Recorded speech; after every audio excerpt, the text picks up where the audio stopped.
statistics, and we had some very interesting discussion on that. And then I kind of wrapped it up with my definition or take on what is meant by statistics. So statistics, as I like to call it, is the study of uncertainty. Okay, whenever there is uncertainty, then we have statistics. And we looked at a little bit of why uncertainty could arise. Uncertainty could arise because of multiple reasons. One of the main reasons is that there is no single answer to the question that we are asking.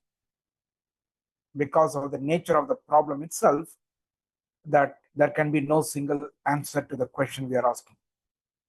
Okay? That's one possibility. The second possibility is that theoretically a single answer might be possible, but that answer is not single due to measurement difficulties. Okay.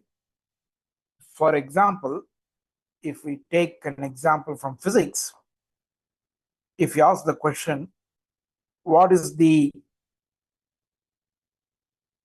acceleration due to gravity on the surface of the earth, then the answer is not unique, because the answer could vary from place to place. Okay, if I measure in one city, the answer could be a number which is close to 9.8 meters per second squared. If we measure in some other city, it could be 9.82 meters per second squared. Okay, so it varies from position to position because of how the local mass distribution is. Okay, in spite of that, so that is the uncertainty that arises because no single answer is possible. In this case, on the earth, there is no single possible answer. But let's say, if I say within the 1 square meter area where I am standing right now, what is the acceleration due to gravity? Okay. Then theoretically it is possible that we have a single answer, but then if we measure it, due to the errors in measurement or vagaries of measurement techniques, every time we measure, we might get a different answer. Right? That's a possibility. Therefore, uncertainty could arise due to multiple reasons.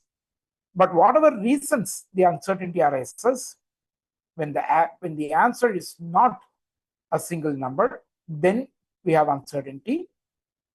Then we have to resort to the tools of statistics. Okay. So when a single answer is not possible, then to make sense of or make use of the answer, then we need some kind of a representative answers. And those are called the central tendencies. There are only 3 representatives that are possible.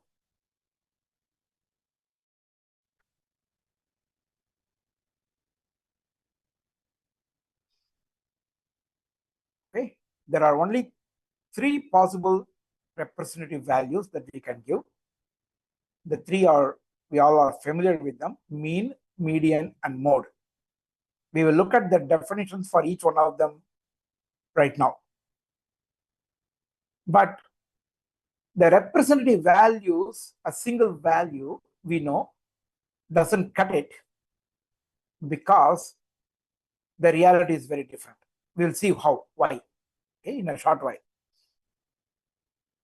Then we need to give some kind of a representation of how varied the values are. Okay? How varied the values are.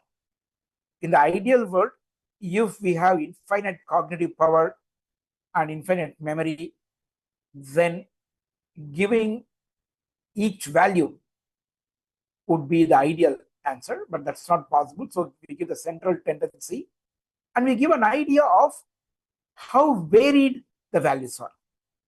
And that is called measures of dispersion. We give them by multiple different quantities. Each one has its own uniqueness and utility. We will cover all of them from the next slide onwards. No, we'll start with central tendencies and we will move on to measures of dispersion. Okay.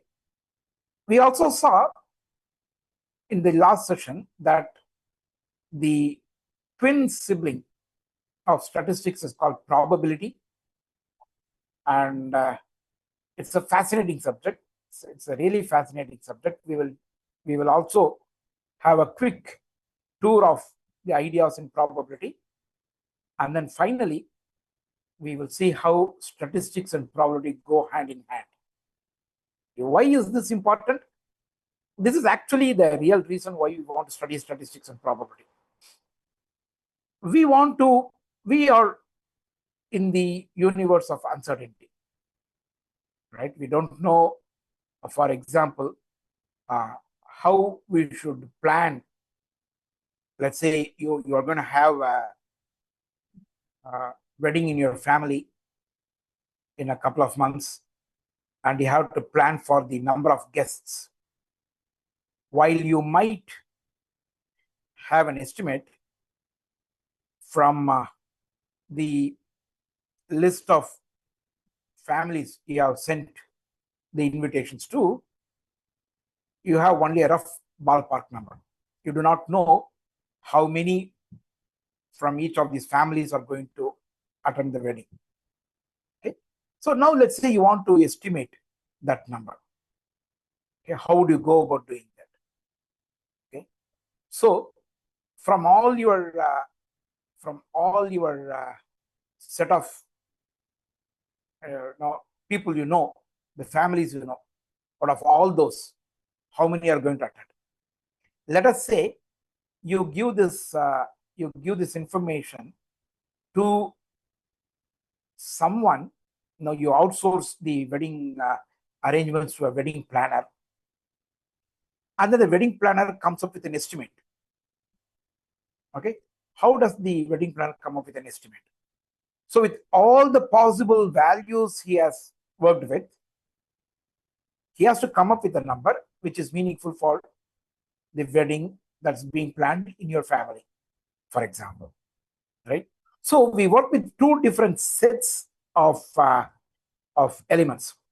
One is all things considered, everything, and then you have a small sample.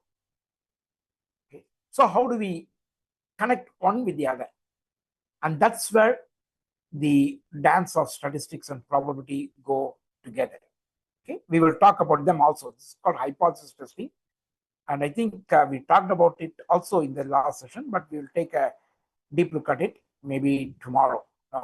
There's lots of ground to cover, so I'm going to kind of rush because, as I told you, GGU has given me this ruling that I have to finish everything within the stipulated time, and I have only about 11 sessions. We are in the third session today, and we are just starting on our journey. So I'm going to kind of rush. So please bear with me. Of course, you are at liberty to stop me anytime when you do not understand something. Please don't hesitate to do that. But I'm going to keep it at that level where it should be easy to follow. Okay, let's move on. Now, as I said, if you have any questions anytime, please do not hesitate to stop and ask the question. I'm going to start with a sample data. This is real data.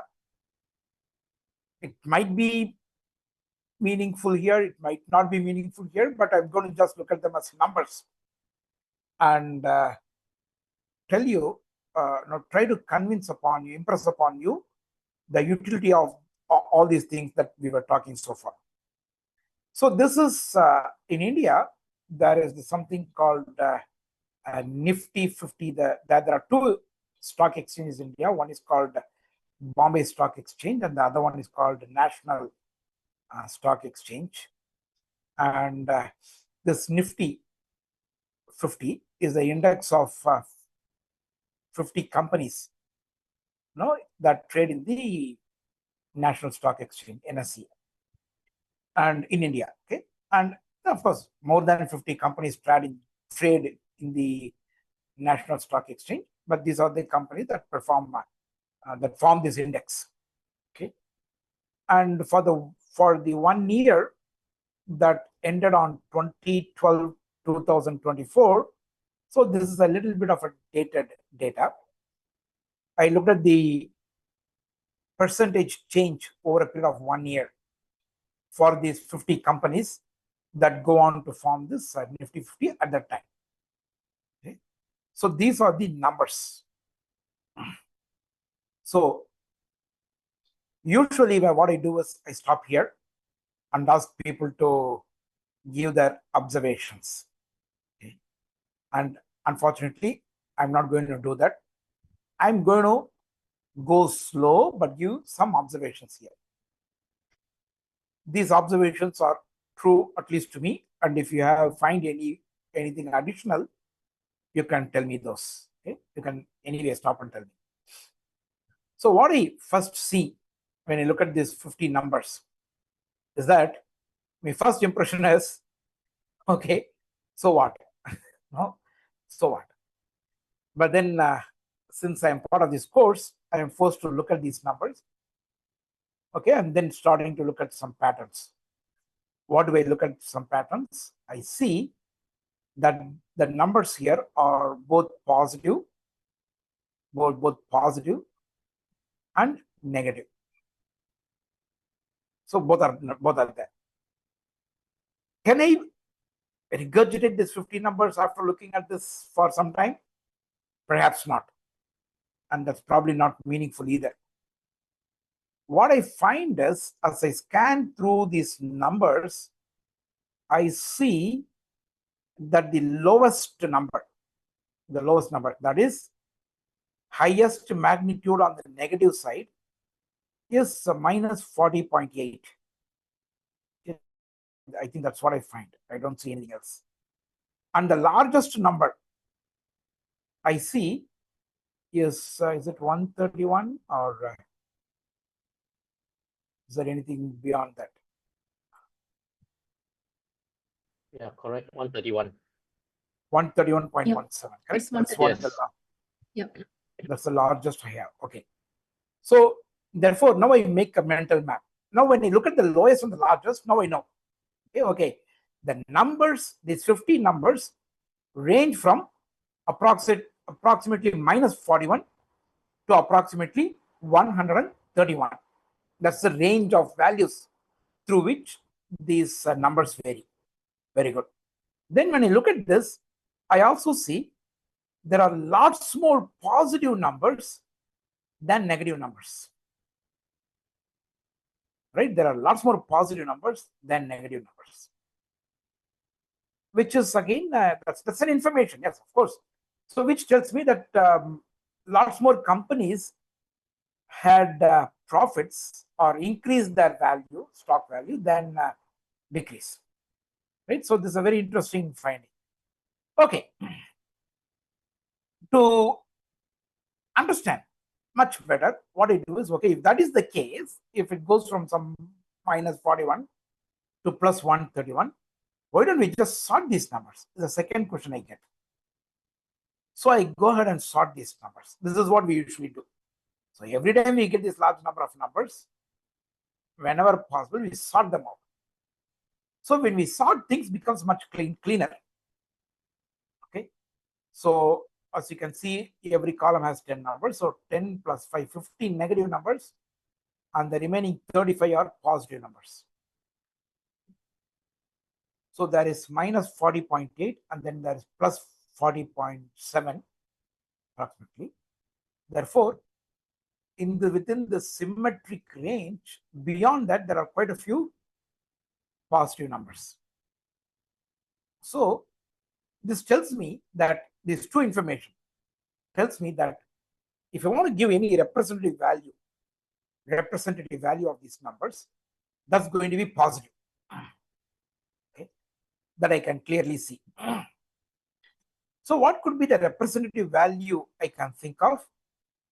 The moment I arrange in a sorted manner like this, then I'm tempted to say that I will tell the centermost value, the value that's in the smack middle of this entire thing, that I will give us the representative value. So very straightforward. What is the centermost value? The first 25 numbers are here up to 10.62. The second 25 numbers start from 11.94. Therefore, the centermost value lie somewhere between 10.62 and 11.94. So I take the midpoint of this, the middle of these two numbers, which is basically this one plus this one divided by 2. Okay, so the centermost value. So when I calculate the centermost value, it happens to be 11.28 or approximately 11.3. Okay, so we have one representative value, which is the centermost value of this data is 11.28.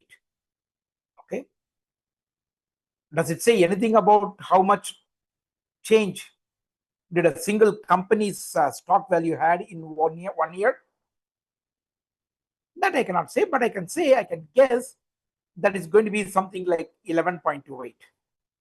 That's what we are trying to say here. Okay, it's a representative value. Then he asks the question, okay, I do not know. It's okay, I understand that when I arrange the center value, but is it truly representative of the data? If something is going to be truly representative of the data, that value should occur more often in the data.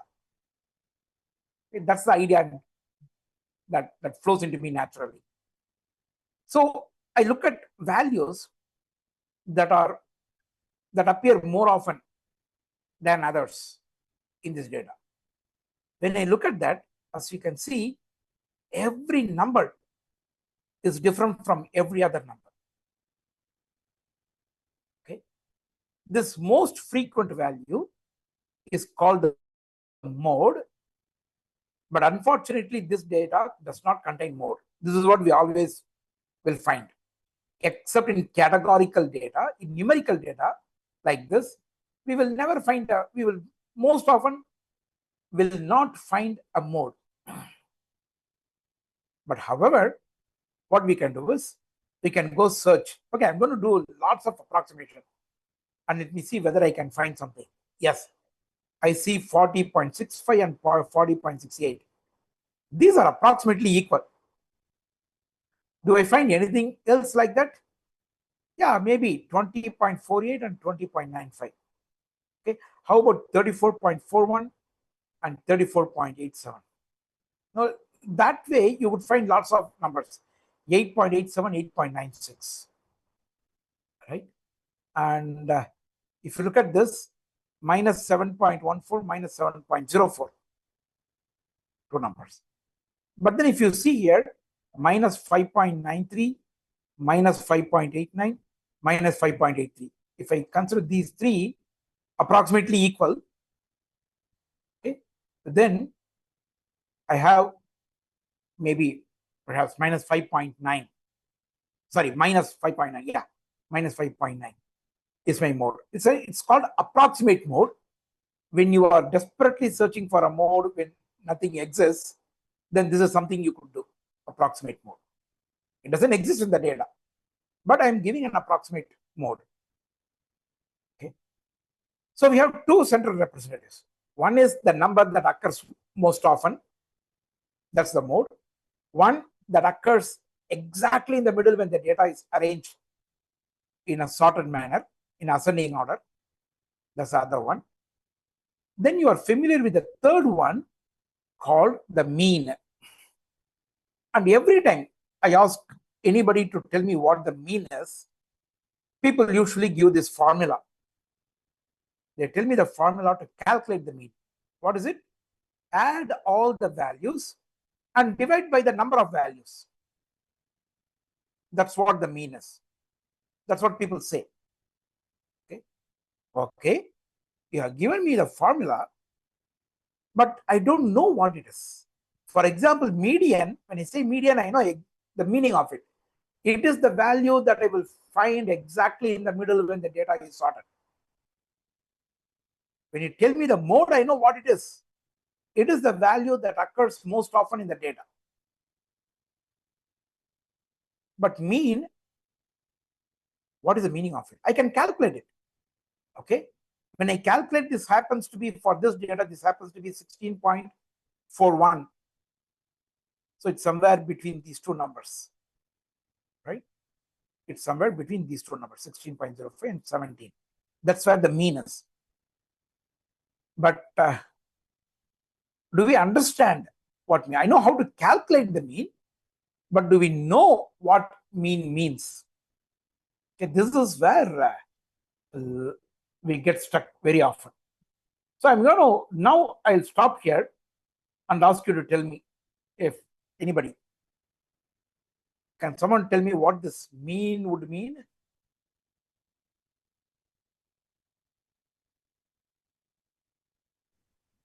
So mean is also a central tendency, but the problem with the mean is it is always going to be impacted with the outliers. Because looking at this data, I can see the numbers are going beyond the 40.68. So if you see the numbers, that is the highest number of this data is 1317, right?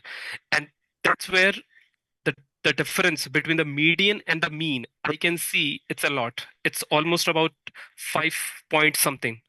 So this actually ensures me that there is something wrong with my data, or maybe there are certain outliers are existing, right?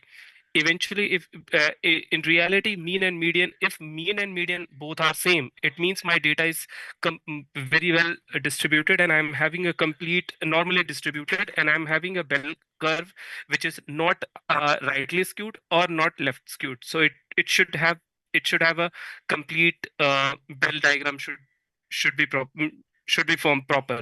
So my data should be normally distributed, but here I can see my data is very much rightly skewed. Okay, Prince has. You need Sam. Yeah, please go ahead, Sam. You need a measure of the variance, like the measure that by which that mean variance that varies to give some meaning to that mean, and you should be able to almost calculate what that bottom value is and what the top value is. Okay. Ah, Okay, the mean. Sam, I will come to that. Badr, Okay. please go ahead. Sam, I think Sam before me. Okay. The mean here is if you average the Who is 1 year. speaking? Me, Sam. Sam, let's. I think you had your. No, that was another student. Oh, there was another person. Okay, I'm sorry. Sam, go ahead. Yeah. So, your question is, what is the mean here? What does it mean? Okay. So, if you average the 1 year return of all 50 Nifty stocks, you get about 16.4%. Correct. Yeah, that's correct. that is But what does it mean how- actually? Like What does how it- we define these two? Can we give something here? So the let's- overall average performance of these 50 Nifty stocks is 16.4%. The overall average performance. What do you mean by average? The average is a different name for mean. So we are in a circular situation there. We'll come to that. Okay, Badr, Okay. I'm not sure if I'm pronouncing your name correctly. Please Yeah, pardon me. it's better. It's okay. I think the mean is the same as same saying, but I think we should calculate or accumulate all submission of all the values, then we divide them by the numbers. That's correct. You are giving me the formula. Yeah. You are not giving me the understanding. So it's the average, the same. It's the average of all values that we have. Either Average negative is or again a different name for yes. mean. Yeah. It's a different name. That's all it is. So you see, mean is not a very easy thing to understand. John Rani Murgesh, please go ahead. First of all, Dr. Rajan, thank you very much. You gave this presentation earlier, so I done really, really well, good in study. So in a simple understanding, because I'm not a mathematics student, what I got from my learning, so imagine like you gave students, 5 children, okay, you give them the candies, okay, various number of candies, okay. So I asked the people to line up. For example, one child took 2 candies, another child take 3, and one person takes 6, and then 8 and 10. So I asked them to stand in the line in the order of the candies they took. So now the middle child, so it is actually called as a median. Correct. And then for the mean, what I do, I count how many chocolates these people had, and I count all these chocolates and divided by the total number of the people. So that's what I count as a mean. The various difference what I identified, the mean is actually, you can see it is for larger quantities, like a number of chocolates.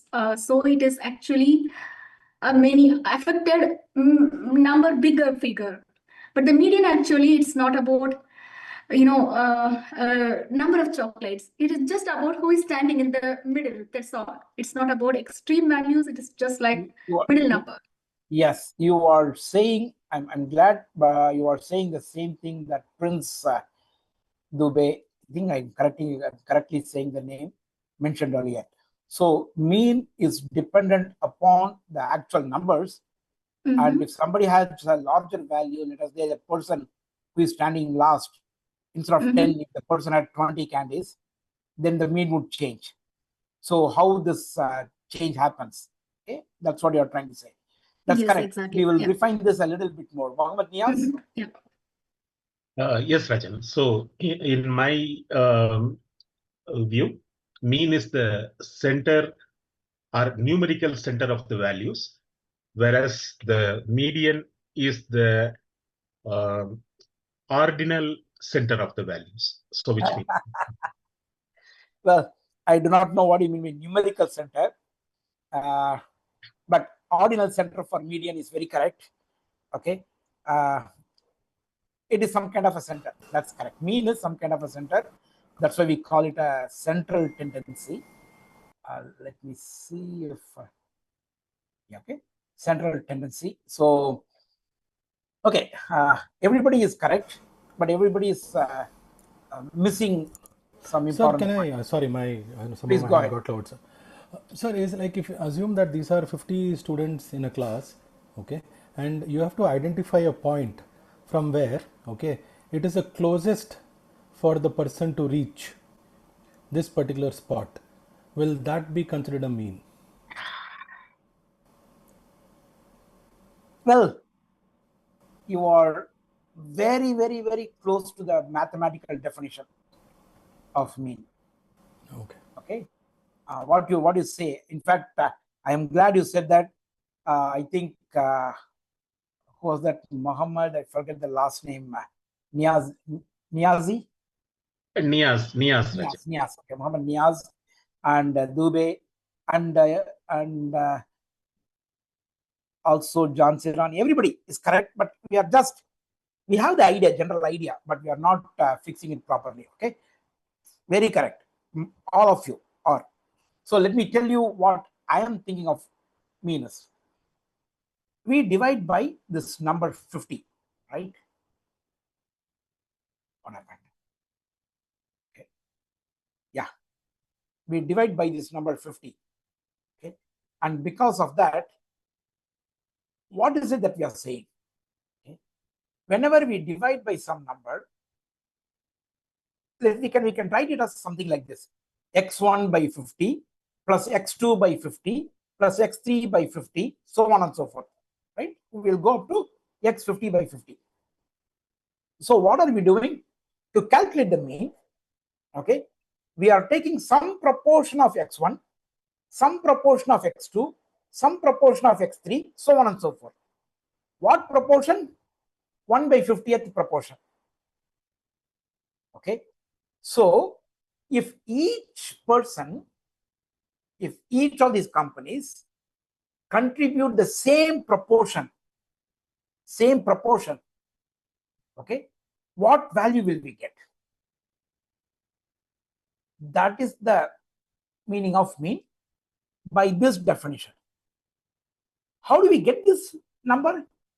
This is where the other people, few people mentioned, I think including Chandrasekhar, Mohammed Niaz, and others, I think Prince Dubey also alluded to that, is that, and to some extent John C. Rani also alluded to that, is that we get this formula. We are going to look at what is called variance a little bit later.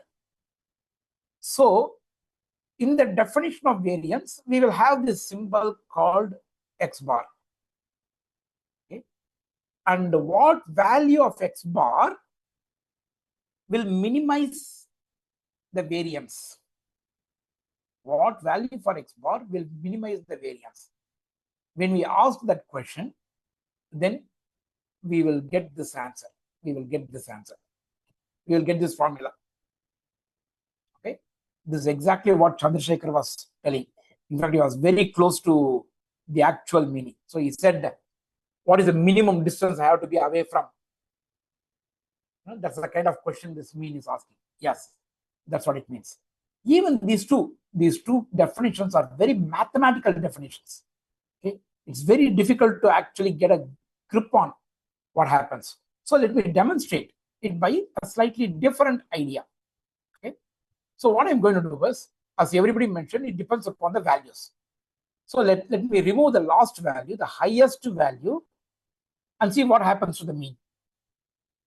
Once I remove the highest value in the data set, the median now becomes 10.62 because there is only 49, therefore 24 values. Then the 25th value is the median, and then the remaining 24 values. So the median now is slightly different. It will change. The mode will not change if the value I removed is not part of the mode. Okay, so mode does not change in this case. What happens to the mean? Mean is now equal proportion from each data point. When I do that, what happens? It becomes 14.06. Okay, so now it has moved to this point. Earlier it was between 16 and 17. Now it's between 13 and 14. So it has moved this way, closer to the median. Okay, so what do we understand by this? The earlier 131 point something that has pulled this mean from here to towards a point that's close to itself. Okay, that's what the other people also said. The larger the value, the mean will be affected. How? It pulls to itself.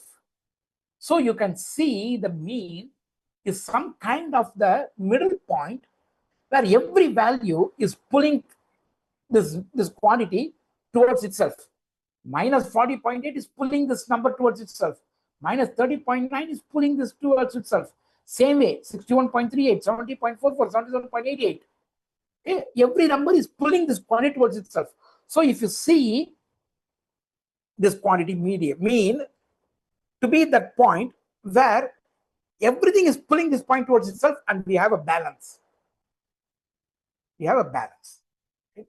So this now, if you think in physical terms, okay, this is like the fulcrum point. No, it's like balancing, where we want to balance all the data point and we want to balance point. Okay, where now everything is balanced. No, you can think of it like a stretched rubber band, or you can think of it like a unbalanced scale, and you want to find the point where I can balance it. Right? I'm not able to find it here, so I'm very poor at that. But somewhere, right? Okay. So I'm trying to balance it. So that fulcrum point, Okay, that's what you want to find. And that point is the mean. So what happens in this data, in this example here, there is this point here, which is far away from the rest of it, so that this fulcrum point is here. But if this one disappears, okay, this blue point, this blue triangle would probably move to the left to some number here or somewhere here. Okay, so I used to give this silly example in earlier cases, so all of us, in this classroom, so there are 33 people here. So if we remove that AA agent that's lurking around, we remove that. So probably 32 people, and we calculate the mean of all our salaries, so let's say in US dollars. So we convert all these different currencies into dollars.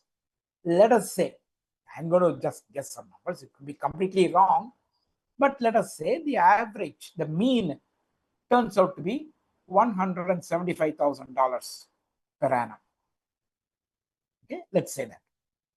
Now, suddenly, by some hack, Elon Musk joins this class.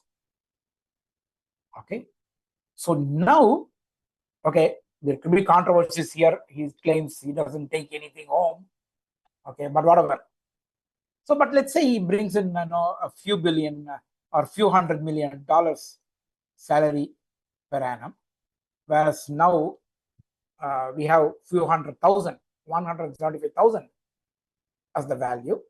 That one person who has, let's say, Elon Musk takes, I don't know how much he takes home. I'm just going to guess some randomly ridiculous number. Let's say $300 million. Okay.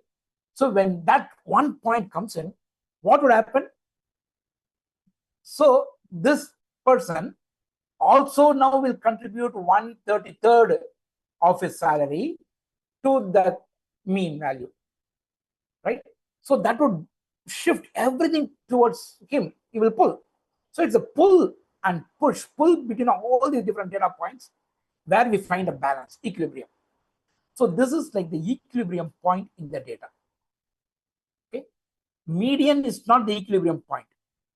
It is the centermost point, but the equilibrium point is the mean. Okay, I don't know. Okay, so here it is. Okay. So this is what I mentioned by equal proportion. So mean is the equilibrium point in the data. Okay, that's what it is.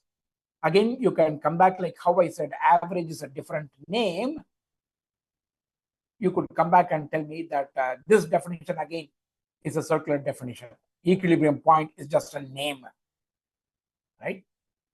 So the actual definition should then have to be the value which we obtain by getting equal proportion from each of these data points. Okay, the value we get when equal proportion from each of the data points is obtained. Equal proportion. So when this value, when x1 is very small, let us say only 10. Okay, let's say there are 10 people. So the proportion from x1 will be 1. Let's say xn, the 10th person has 100,000. So 1/10 of 100,000 is 10,000. So this person contributes a lot more to calculating the mean than this person. But each one has an equal proportion. Okay, and that's what this one is, this mean is. So the mean, so people usually don't spend time trying to understand what mean is because it's a conceptually a very involved quantity. So we are happy with just a formula. So if nothing you want to take home from this lecture for the last 15 minutes, if these things don't make sense to you, okay, you can happily live with this formula because that's what we finally use to make sense of it, to calculate this number.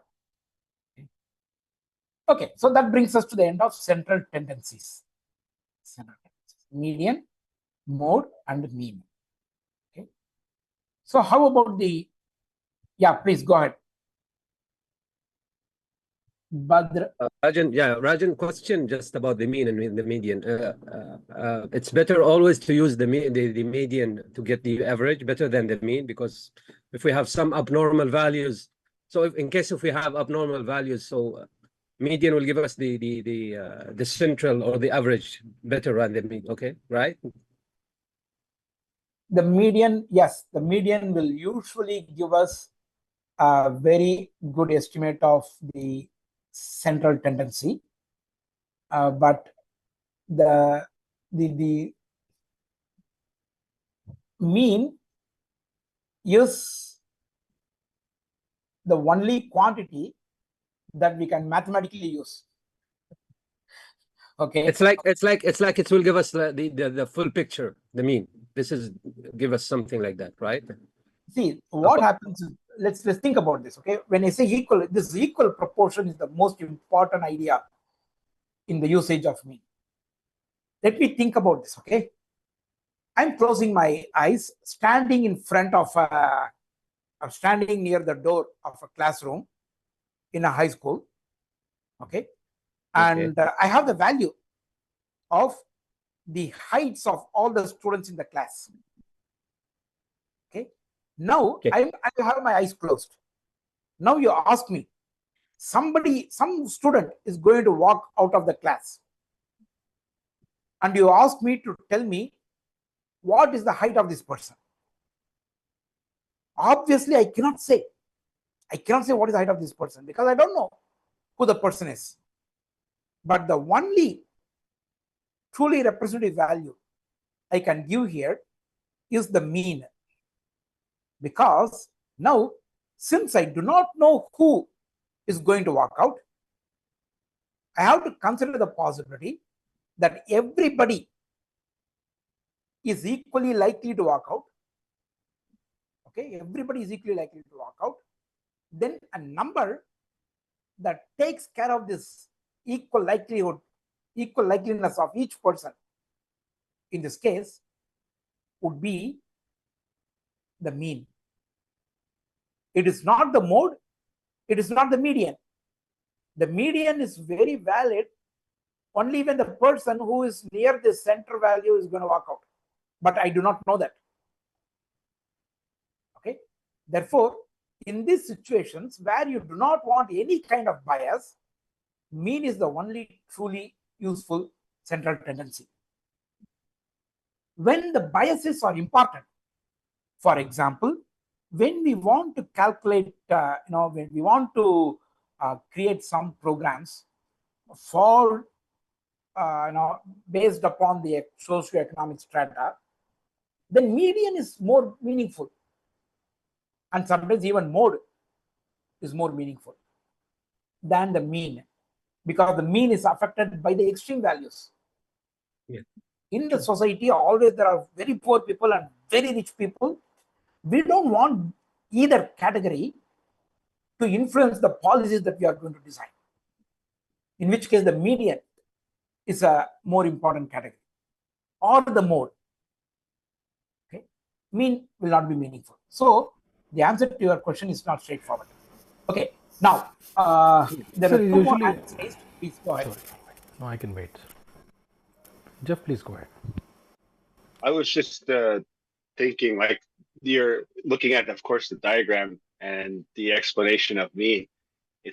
I was just, as you were about to leave, and then the next question came up, even make me want to ask more about why aren't we talking about the role of the minimum and the max? Correct. This is what I felt like there's something waiting. He's leaving this discussion about the central tendencies, but he's not talking, and he's explaining the median, but we're not talking about the role of the min and max. Yes. So that's just my comment. Correct. So I'll answer your. It's not an answer. I will comment on your comment. Median and mode, while they are very easy to understand, they cannot be used much mathematically. And when we want to use them mathematically, they become a royal pain in whatever part of the body. Okay, but the mean is difficult to get a grasp on its meaning, but it's very easy to utilize mathematically. Therefore, let's say we want to answer the question, for example, whether a drug had an effect on a particular disease. Okay, we are going to look at the mean. That's where it's going, or what dosage of the drug is effective in treating a particular disease. The mean is what we are going to look at, not the median, not the mode. Okay, so why? Because mean is it's a very silly answer, but that's what it is. The mean is very easily the one that yields to all kinds of these kinds of questions. I want to study whether the productivity of two groups of people differ or not. Okay, say for example, in a garment manufacturing setup, okay, where women and men are toiling away to glory for 8 to 10 hours a day, and we want to see whether the productivity between these two groups, men and women, do they differ. Mean is going to be the tool I'm going to use there. Okay, so your question leads naturally to this question, and while median and mode are very easy to understand and we will use them in certain situations, mean is the one that yields naturally when we want to make decisions about certain things. I mentioned the word hypothesis testing earlier, and most often mean is what yields mathematically very easily to these questions. Prince and then Chandrasekhar, and then we'll move on. As you took an example that if you want to measure the average height of the students into a class, right? And because a class is my area where I'm having all the so basically I'm trying to calculate the average height of the population, right? But I'm looking into that situation when I'm having the sample rather a population, right? So in that case, removing the observation, because in sample, I'm removing the observation, right? Because I'm randomly selecting certain number of people. Why don't we hold on to the discussion of population and sample when we reach there? Because we are going to talk about that in a short while. Yeah, so basically, I'm trying to understand removing an item from the observation and then calculating a mean, how it can impact the overall the calculation between overall the comparison between median and mean, right? Yes, so, yes, that's what we saw in these diagrams and in the previous slides. Okay, in the previous slide also, that's what we saw, where we had the median does not change much when we remove a value. The mean will definitely change because it's a pull from every value. So I'm thinking, so mean is only advisable when my data is clean. Is that correct understanding? Say it again. Mean, if I want to find the central tendency or a mean of any data set, so it means my data set should be clean, right? Be clean. Yes, my data set should be clean so that I can get the proper central tendency out of it. I do not understand what is meant by clean in this particular. Clean means I shouldn't have any outlier into that. I shouldn't have any. No. How if outlier is there, and if the outlier is genuine data, it is there. It makes sense. Because if I choose a mean, then in that case, if I choose a mean instead of median, then I'm definitely going to be into a situation where my average is not correct. It depends upon the question. No, your average is the same. Your average is mean. Average is a different name for mean. The question that you ask, what is the question that you are asking? That's what is important. So I said, let us say we have this situation where I want to purchase t-shirts for all the people in the classroom.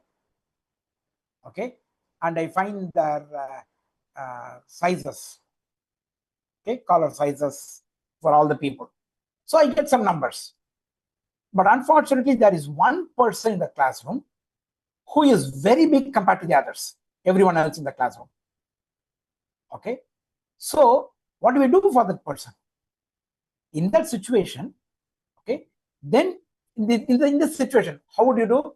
You would probably build the data into different values and by some fixed numbers, like small, medium, large. Okay, but there is one person who is 5 times extra large. Okay, I don't find that in the market. In that situation, that person becomes an outlier. Okay, so it depends upon the question that you're asking.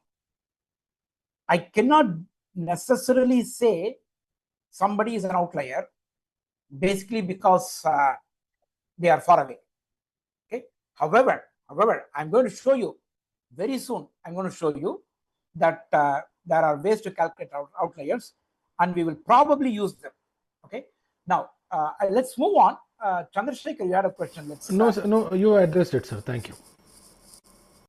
Okay, thank you. Okay, so these are very important questions. I hope I'm going to answer them as we move along. The question about outliers is very important, and this is always a question like the which came first, egg or the chicken? Okay, so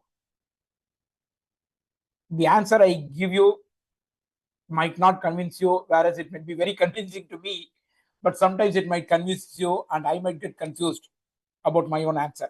Okay, because outliers are again problem dependent. Okay, but in spite of that, objectively, can we calculate outliers? Is a question that we have to answer. Yes, we can calculate them, and we will look at them very quickly right now, and we are moving towards that right away. Okay, so you brought in a good point. Naturally, we are drifting towards that. How? By looking at the spread of values. And right here, looking at the spread of values, we know that values beyond 40.68, these are probably outliers, but we don't know. 42 and 46 are not too away from 40.68. Can we say 61 is too far away? Or 70, 77.88, or 131.17? How do we define that? Okay, and that's where the ideas we are going to discuss now are going to come in play. The ideas are already there. Now we are kind of alluded to these ideas. So let's look at that. To define the spread of values, we talk about a number called range. Okay, so we give the central tendency and then say, especially the median, okay, and then we would say the values range by these numbers around the median. So the range we always give us the highest minus lowest. I personally believe the range should be given as minimum comma maximum. Okay, minimum comma maximum, that's what the range should be given as. It should not be given as a number, but rather as a tuple. Tuple is arranged orders of number, minimum comma maximum. That's what I believe in. But this is what is used routinely, so highest minus lowest. In our case, the range is 171.97. This is the range of values over which, this is the range over which the values vary. Okay, so we see it's even though the median is 11 point something, or the mean is 16 point something, the range, the values actually range over 172.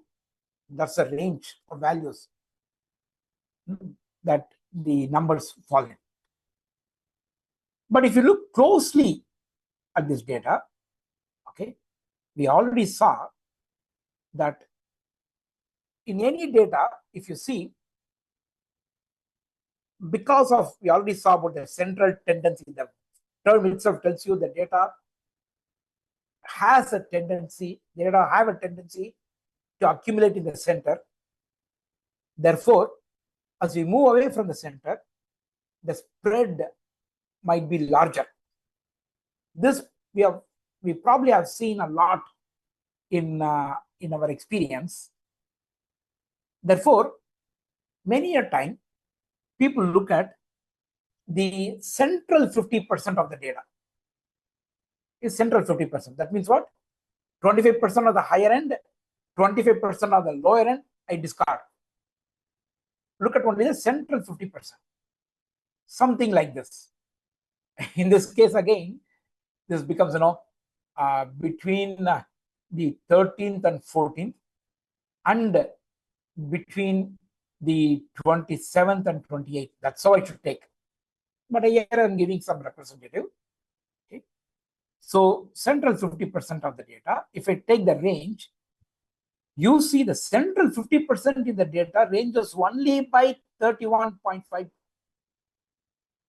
The values, the central 50%, they range only by 31.5. But the entire data, 172. Right? So many a time, people look at the central 50% and give that as an estimate of the spread of the data. Okay? The spread of the data. Okay. Theoretically, range is the most meaningful. Jeff, please go ahead. Yeah, I missed the part on how you got to why they go with the 50 central 50%. That's because what's the rule for that? That's because people have observed that in real data, people have observed that data values tend to accumulate towards some number. So if you sort the central regions, the central values seem to be closely packed than in the peripheral region. Okay, you see the numbers here are tightly packed than here. No, it ranges minus 40, then minus 30, but here minus 3.1, minus 2.1, so 26, 28. Okay, but here 77. That is so spread is valid. Yeah. Go ahead. Practice. Okay. No, I'm just saying that's a valid practice. Exactly, it's a valid practice. That's correct. It's a valid practice. Okay, I'm going to question that valid practice again. We'll come to that a little bit later. But no, this practice of looking at just the central 50% of the data, okay, that gives us another different idea. Okay, in reality, lots of my data are going to vary only by this much. Okay, around my mean or around my median, whatever you want to call. Okay. So so in itself, when I look at this data and I look at 31.45, I don't feel any connect with what's on the table and the number, because you also have a minus 3.17, minus 2.15. Okay, how does even it relates to 31.45? Intuitively, there is no connect establishes what I feel. No, all I'm saying is, you look at the median value. Around the median, if you take the values that are present in the data, the central 50%, what range of values? This becomes 0, this becomes 31.45, that's all. So they vary. The range over which they vary is 31.45. Okay. They go from the minimum to the maximum. That's the range of values I would get. Okay. That's all I'm saying. It's just same thing like range. Yeah. The range is 100%, but instead of 100%, I'm looking at the central 50%. And what is that range? That's all I'm asking. Got it. Different way of looking at the data. This has a very special name called interquartile range. Why it is interquartile? Quartile, the term quart would tell you it's 1/4, right? Quarter, quartile, 1/4. Quart is 1/4, right? So lower 1/4 we have left out. Highest 1/4 we have left out. The intermediate 50%. That's what we have taken. Okay, so it's interquartile, quartile on both ends left out. So the interquartile, the range for the interquartile is what we have considered. This is a quantity that people will give all the time, a lot of times. Okay, and when can you use this? Along with median, we can use this because it tells you around the median, this is the range over which 50% of the data falls. Okay, so you can divide this by 2. You can divide this by 2, and from the median, this divided by 2 to the left, this divided by 2 to the right. That's the range over which the central 50% of the data falls. Right? Or let me explain it pictorially. So this is the data that I have. I have plotted it on a number line. The lowest one, this is minus 40.8 is on the left-hand side. 131 point, whatever that is, that's on the right-hand side, denoted by these red lines. These two blue lines represent the interquartile range. This is the lower end of the interquartile range. That is, this blue line here corresponds to minus 3.17. And the blue line on the right here corresponds to 28.28. Minus 3.17 is here, plus 28.28 is here. So this range is called the interquartile range. So now pictorially we see, now this lots of data, 50% of the data fall in here, 25% of the data fall here, the remaining, the other 25% of the data fall here. Right? Now there are two other lines, two vertical lines. Right? The solid line is the median of the entire data. Okay, median of the entire data. This dashed line is the mean. Is the mean. So in our data, we saw that the mean is slightly higher than the median. Correct? So it makes sense. Now remember, median is at the 50%. It's exactly the 50th percent. So 25% of the data is here. 50% of the data is here. Therefore, between the lower blue line and the median line, we have 25% of data. Likewise, between the median and the upper blue line, we have 25%, and we have another 25% here. So what we have done, we have split the entire data set into ranges in which 25% of the data lies. Right? This is the entire range. This is the interquartile range. And that's the median, that's the mean. And what have we done? We have 25% here and 25% here, because median is at the center, and the remaining 25%. Okay?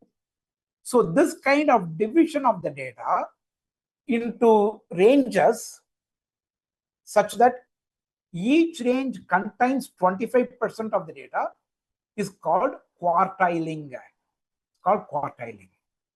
Okay? This is the first quartile, this is the second quartile, this is the third quartile, this is the fourth quartile. Okay? Of course, there is no fifth quartile because it doesn't make sense. Right? 25% of the data. Any questions so far? It's just an algorithm. It's just some method we use. So if you want to get a better understanding of the data, so we started with range. Right? We started with range, and then we started giving the IQR. Now I am saying, why stop there? Give these quartiles. No, give the first quartile range, give the second quartile range, third quartile range, fourth quartile range. That's another way of telling the spread. Yes, John Sirani, please go ahead. Sorry, sir. So what I just little confusion. We are talking about the median as the center point. So in that case, if I divide 25%, then it should be always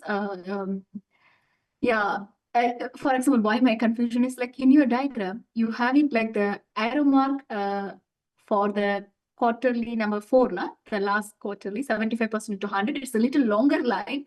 Yes. And yes, if I count median, it could be like equal, sir, because mean is actually a different set. Yeah. Proportion. See, it's Okay. a proportion of data. Understood. Okay. Median is proportion 25th and 26th data point. It is not the values. Okay. Yes. Median is not the value. It's a number. So if I count, that is the number. Yeah, the index, the 25th number, or the 25.5th number. Okay, so if you take here also then the what do you call it, like if I take the fourth quarter, the left out from the 28.6 till the 131.17, it is actually you can say like 25 counts, no? So No, what is that 25? So why 28.6 my question is very simple. Why the arrow marks are different length? That's all in your next diagram. So let's think about this. Okay, this is the first 20. There are 50 data points. exactly. Okay, so 1/4 of 50 will be 12.5. The first 12.5. So that should be between these two. The first 12.5. What is the range for that? That is this. Okay, so first it's actual value. Okay. The second 12.5 numbers. That is this range. Yeah. The values for the third 12.5 numbers, like that is this. So it's the actual value. Okay, got it, sir. Thank Actual you. values. Yeah. These are the proportions. Yeah. Okay, these are proportions. Okay. So we represent something like this. The same data. Now I'm saying, okay, let's do something. Now instead of plotting all these data points, let's make it simple. And making it simple is what is called the box plot. So we have the box that represents the interquartile range. Okay, from the 25th, 0 to 25, from that boundary to the 75, that boundary, that box, the central 50% is denoted by the box. And we denote the median by a solid line and the mean by the dashed line, like before. We just draw a box. Now just draw the box here and drop off all these circles. So we don't need that, because all we want is central representation and some spread values. Okay, so it gives a spread. And what are these? These are called the whiskers. These are called the whiskers. How do we calculate the whiskers? The easiest way is to mark the whisker at the lowest end, which is the 0th quartile, or at the highest value, which will be the 4th quartile. Okay. But then that's not done here. Okay. What do we do?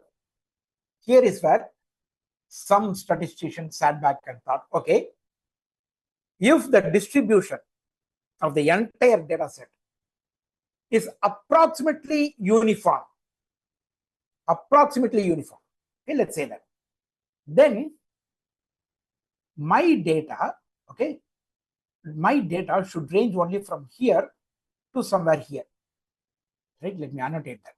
Okay, if I were to do approximately uniform, okay, so this here somewhere will be the center point. Okay, somewhere here will be the center point, and my lower end would be somewhere here, and my upper end will be somewhere here. Correct? So my entire data set will fall within this yellow, within this big yellow box. This is where all my data will fall if the data is uniformly distributed, like the central 50%. Like the central 50%, if the data is distributed, this is where I am likely to find all my data points. But unfortunately, in reality, I know as I move away from the center, the data spreads out a little bit. I know that. So what do I do? Now what I say is, I am going to give a little leeway a little leeway for the spread. Okay, how much leeway I'm going to give? I'm going to give a leeway of 1.5 IQR on each side of the median. Okay, sorry, 1.5 IQR from each side of the box, of the central box, this box. Okay, I'm going to give that. Okay, that is where I'm going to draw my whisker.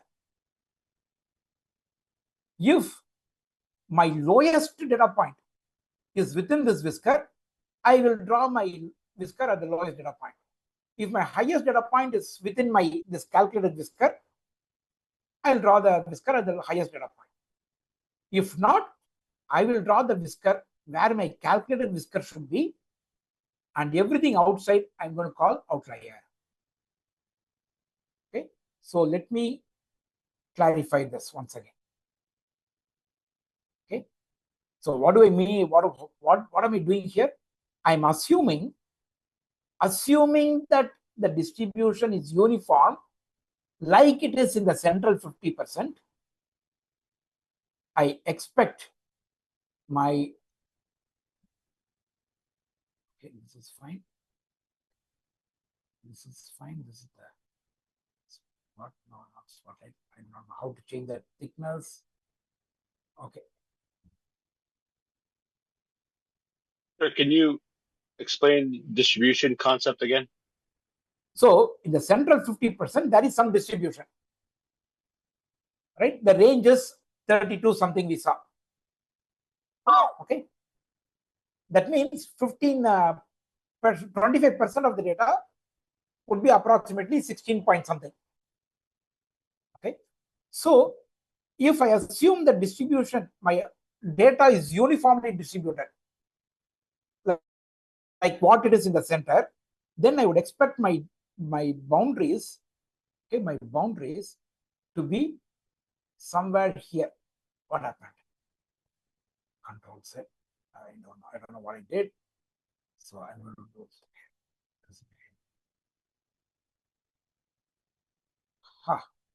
I do not know what I did. So let me erase everything. They're all drawings and start with this.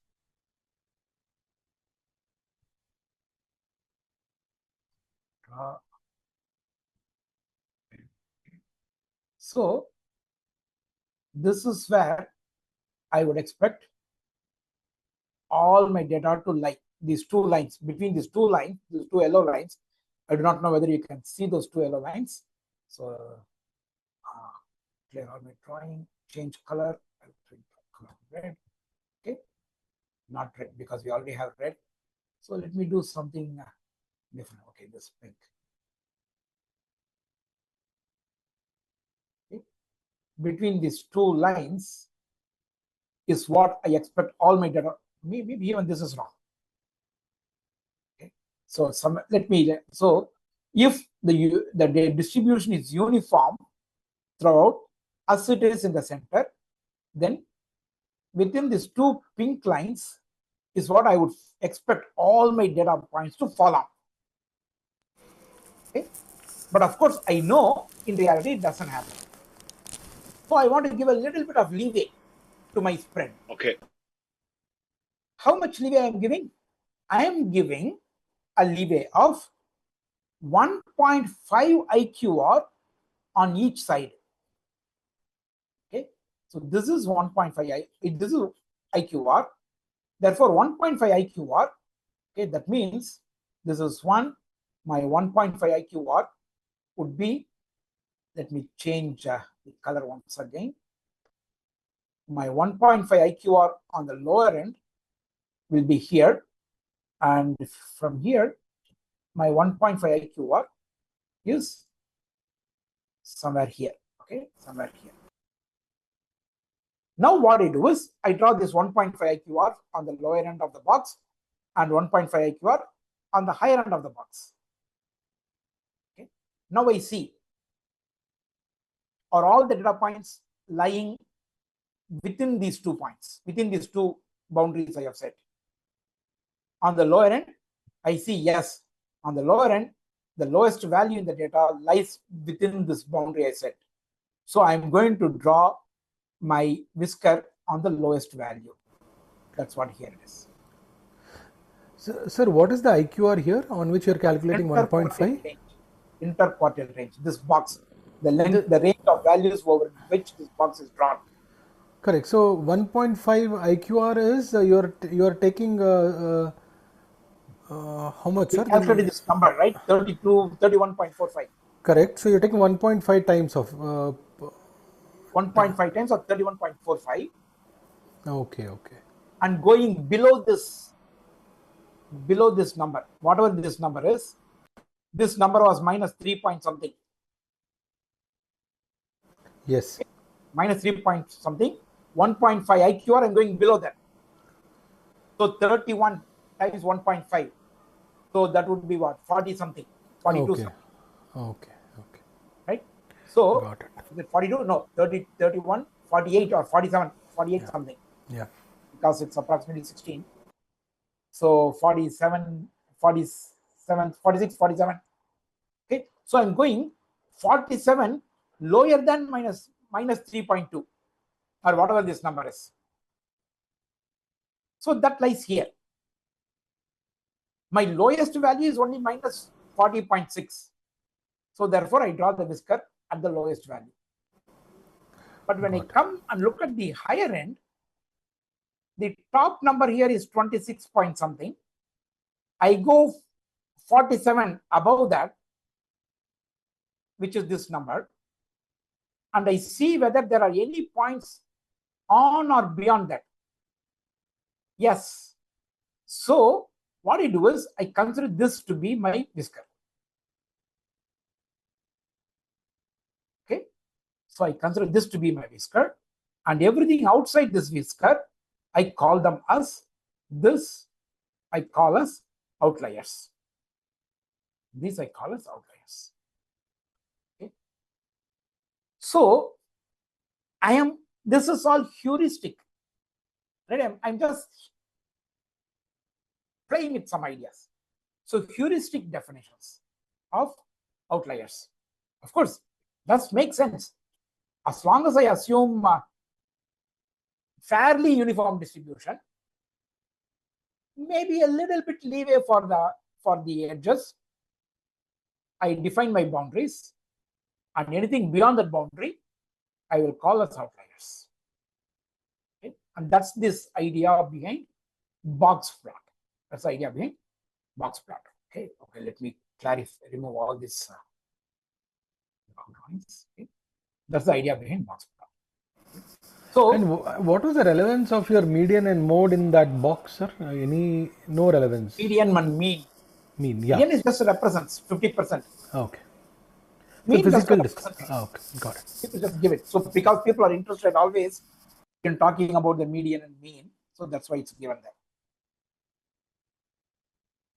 So going back again, so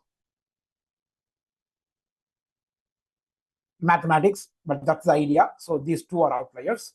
Okay, this distance from the lowest value and the higher end of the IQR, sorry, the lower end of the IQR, I call it D1. So whichever is lower, that is 1.5 times IQR or this distance, whichever is lower, that's where I draw the whisker.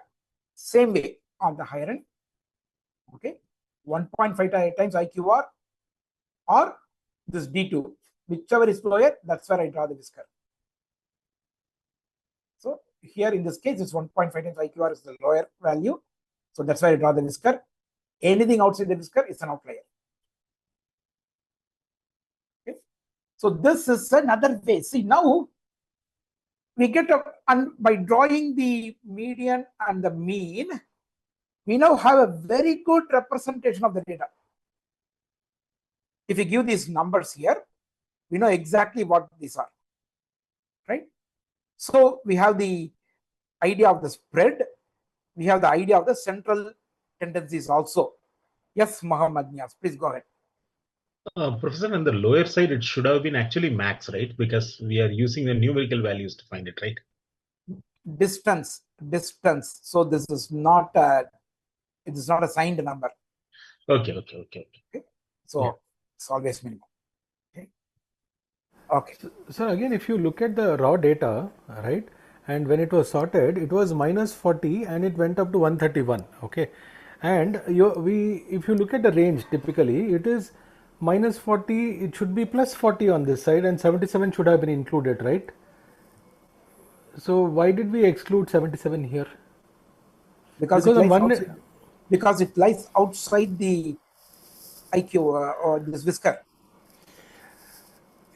But technically, Let's do the calculation if you want to really see. No, not really, sir. I'm just asking, so what my question is more intuitive in the sense that on the IQR, minus 40 is included, but on the lower side, right?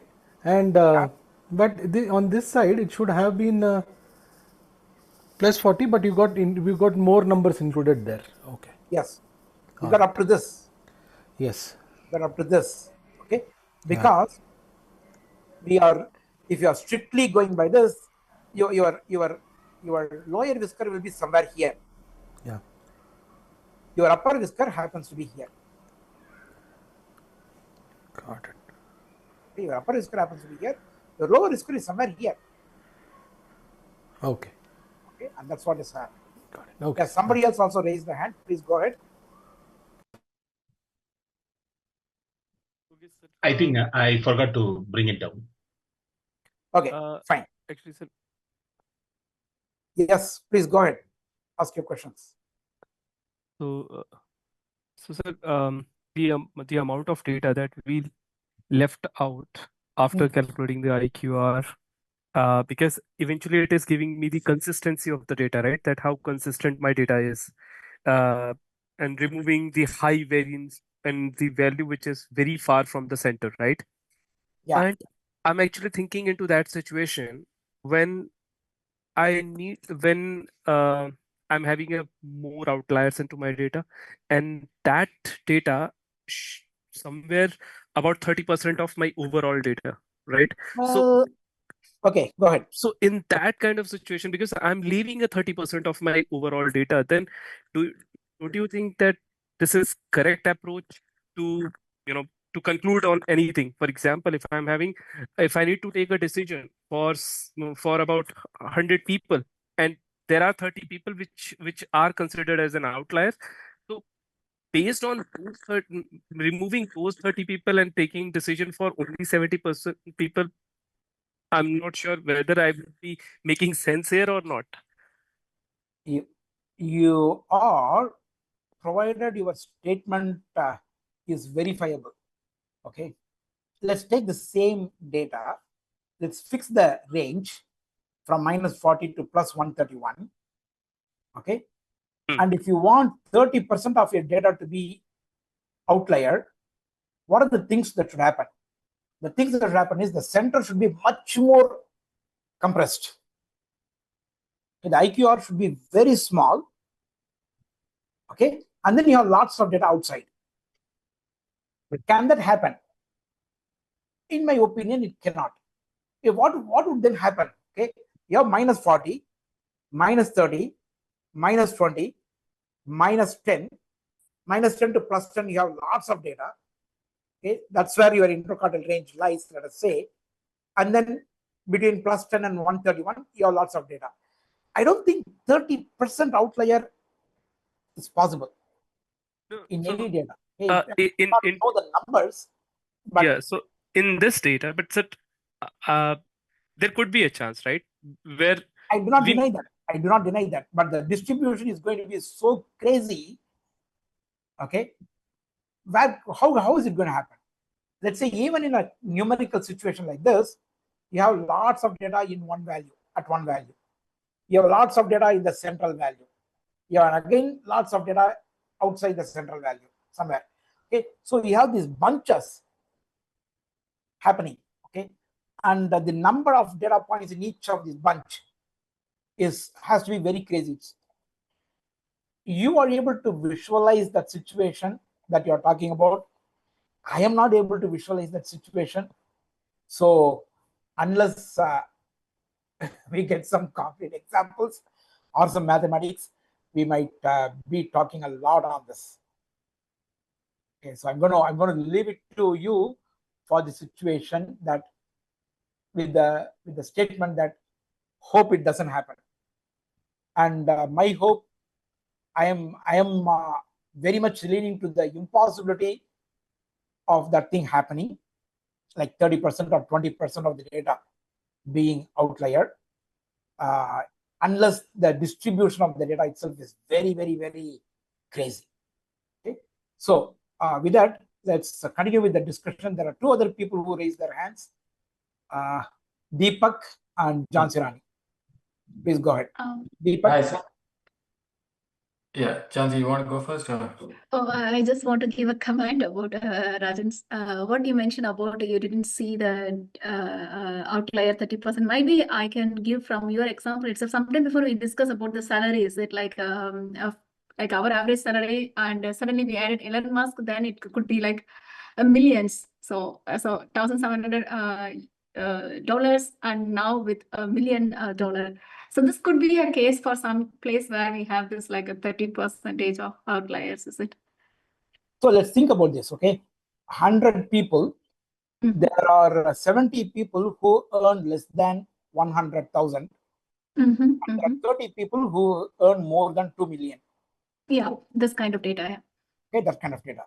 Now, if you look at the median and you look at the interquartile range, if you look at the interquartile range, that interquartile range will definitely have values in the millions. The upper end of the interquartile range will lie in the millions. Understood. Thank you, Rajan. We'll dig into this later on. Thank you. Yes. So I'm not able to visualize that. Deepak, please go ahead. Sir, just in terms, my question is more in context of application of this. So if like this IQR and box plot, the main goal or objective of this is to isolate outliers. Is that fair to say, or is it like just making sure that the representation or the coverage of the data is you're taking the core of the data and you're leaving out like the ones which will not add any value to this sample or this representation. Can you just talk a little bit about like how what's the goal or objective of this? The objective of doing the box plot is to give a visual representation of the range of the data in two sense: overall range and the range of the central 50%. That's one thing. And also to give a representation of the central tendency, which is the median. So in one visual display, we want to give an understanding of the central tendency and measures of dispersion. That's the idea. The existence of the outliers is a happy side effect. Okay? But that was not the goal. The goal is to give a visual representation of the central tendency and measures of dispersion. That's all. Got it. So removing outliers is not like that's a byproduct. Okay, got it. Okay. It's more like a representation. Okay, understood. Thank you. Okay, so let's take a break. I'm very happy in one sense and not so happy in another sense. There's a lot of interesting discussion. In fact, I would rather like every session go like this, lots of discussions, and where you put me in a corner and ask me to think, force me to think and answer. I wish we could continue with these discussions, but unfortunately, I am probably rudely cutting off the discussions at many points. I'm sorry about that.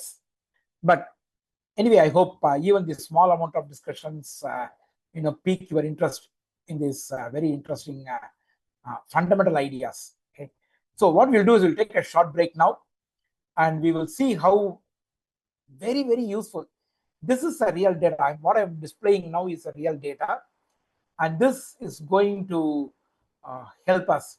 Box plot is going to help us make sense of, if I ask you to tell me something about this data, it's a structured data, lots of numbers and tag here. But if I ask you to tell me something about this data, it's going to be very difficult.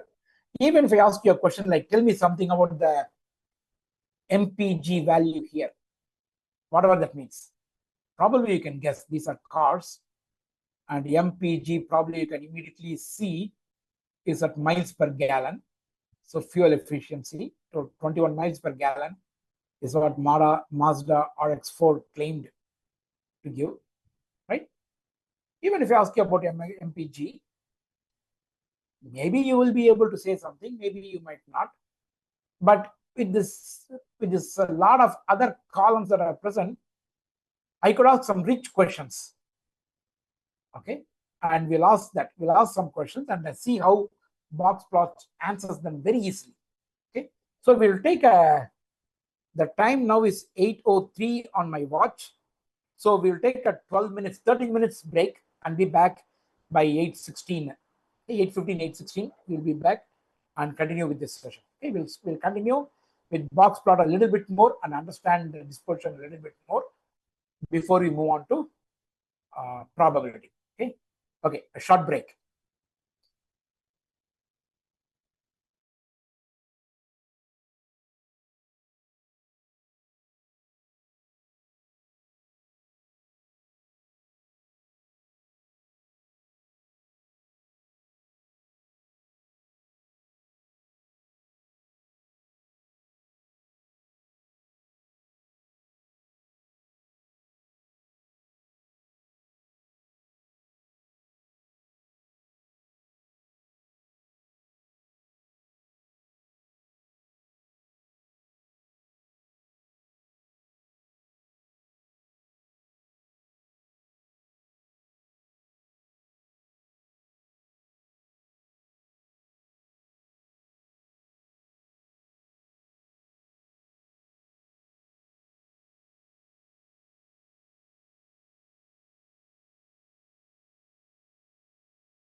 Sir, in case you're talking, we cannot hear you.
Can you hear Rajan? Rajan, you're muted, I think. Yeah. Cannot hear you.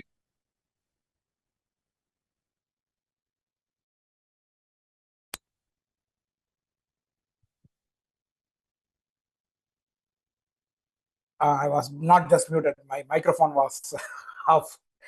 Thanks for finding that out. Yeah. Okay. So this particular data set, it's quite old. 1981 was when it was published. I think the data comes from a 1978 what is called Motor Trends magazine in the US. Okay. So they collected the data from the Motor Trends magazine for that year, and then they wanted to showcase the technique of what is called multiple linear regression in that particular year, and that's how this data became very famous. This became very famous because it's very easy to relate to, and lots of things could be done with this data.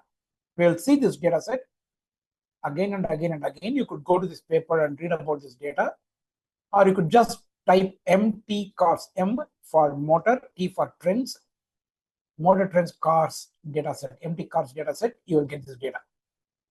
No, it's available online. Anyway, so what is it? For different cars, they have collected the data of the fuel efficiency, the number of cylinders, the displacement of the cylinders in the car, in the engine. HP stands for the horsepower, the braking horsepower, diameter ratio, the axle ratio between the front and the rear axles, weight of the cars in thousands of pounds. Then QSEC. QSEC is the seconds it takes from 0 to travel a quarter of a mile at the highest speed. Okay, so whatever speed you could quickly get to at the highest speed, what is the time taken? Okay, so this is a measure of the engine power, the gear shifts, everything. VS stands for the engine type, whether it is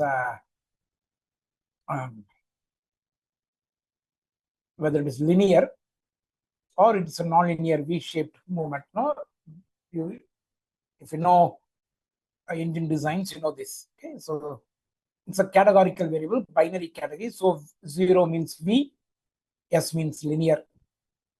Okay, so engine shape. Then AM stands for the transmission type, A for automatic, M for manual. So A0 means automatic, 1 means manual. The number of gears, the number of carburetors, all these different things. Okay, so this is the data. So you can play with it. Okay, you can try to see how is the number of gears related to miles per gallon, how is horsepower related to miles per gallon, or weight related to the horsepower. Whatever relationships you want to study, you can study all these things. So here we wanted to look at fuel efficiency.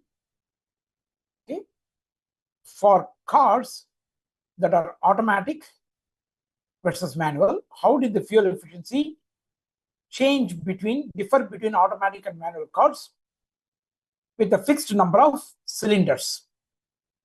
Okay, so between automatic and manual, if they have 4 cylinders, what is the difference between them? If it's 6 cylinders, what is the difference between them? And 8 cylinders, what is the difference between them? Okay, so that's what it is. So automatic with 4 cylinders, manual with 4 cylinders, automatic 6, manual with 6 cylinders, so on, automatic 8 and manual with 8 cylinders. What is the fuel efficiency? If you ask this question just by looking at this data set, if you try to answer me, that would be probably an impossible endeavor, or it's a very difficult endeavor. But the moment we draw the same answers in terms of the box plot, things become very, very interesting. Okay. What is it? Immediately we can see whether it is yellow or green, it goes down as we move on to the right, right? That is, as the number of cylinders increase, the fuel efficiency decreases, irrespective of whether it is automatic or manual. Okay, whether it is automatic or manual, doesn't matter. As the number of cylinders increase, the fuel efficiency decreases. This comes out very obviously here, but if you start to explore that in the data, obviously we cannot do that. Second thing, I'm going to give my observations. You might have more observations, but I'm going to give you my observations.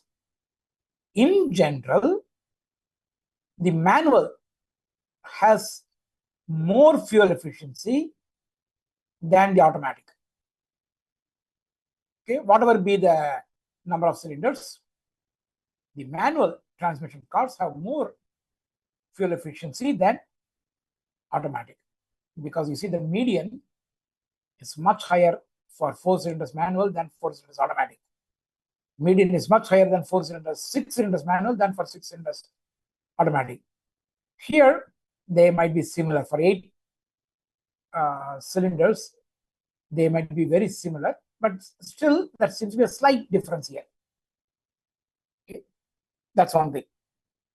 Second thing, seems like the variance, the spread in the data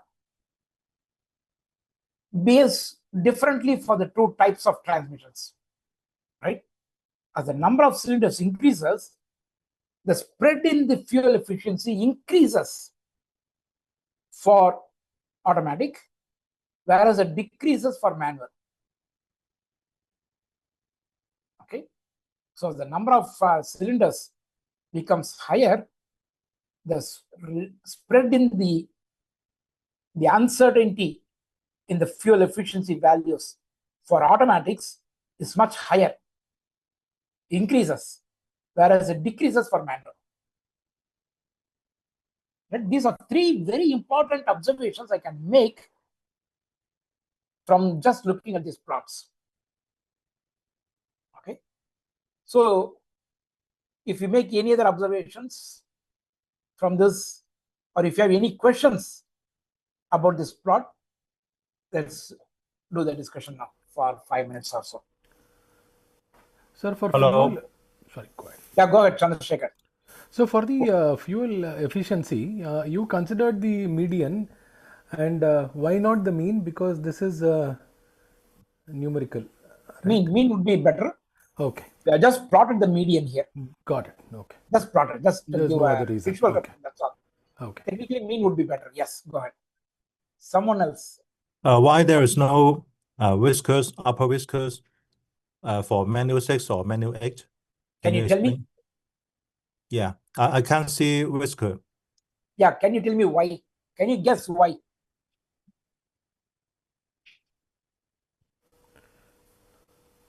Is Yeah, it the Mohammed, data yes. two field data, or it reached the maximum or minimum? There are too few data. That's correct. That's one possibility. That's another possibility. The numbers were close by? The numbers are close by. Okay, let's say 8 values. Okay, So first two, lower two is the lower whisker part. From 3, 4, 5, 6, they form the box. And then 7 and 8 form the upper whisker, right? So let's look at some randomly. I'm going to look at some 8 values. Okay. Here is what it is. 10, 10, first two. The next is 12, 13. Okay. And then 14, 15, 15, 15. Okay. 15, 15, 15. So what happens? The upper box, upper boundary of the box and the maximum, they coincide. And you can clearly see that here. The median also coincides. Sir, here what we are having is something like 10, 11, 12, 13, 14, 14, 14, 14, or something like that. So most of the data is reached so its if maximum. you look at the distribution, it is like, it goes like this. Now it increases and then just drops at the highest value. So everything is at one value. All the 4, 5 points, the last 25%, they are all the same values. If that happens, you don't have the whisker. Here it's the same case. Okay. Okay, so thank you. That's the idea. Very good question, good observation, good question. And it also indicates that as the number of cylinder increases, the auto and manual median converges. Exactly. That's another important observation, right? As the number of cylinders increases, on an average, there is no difference between the two types of transmissions.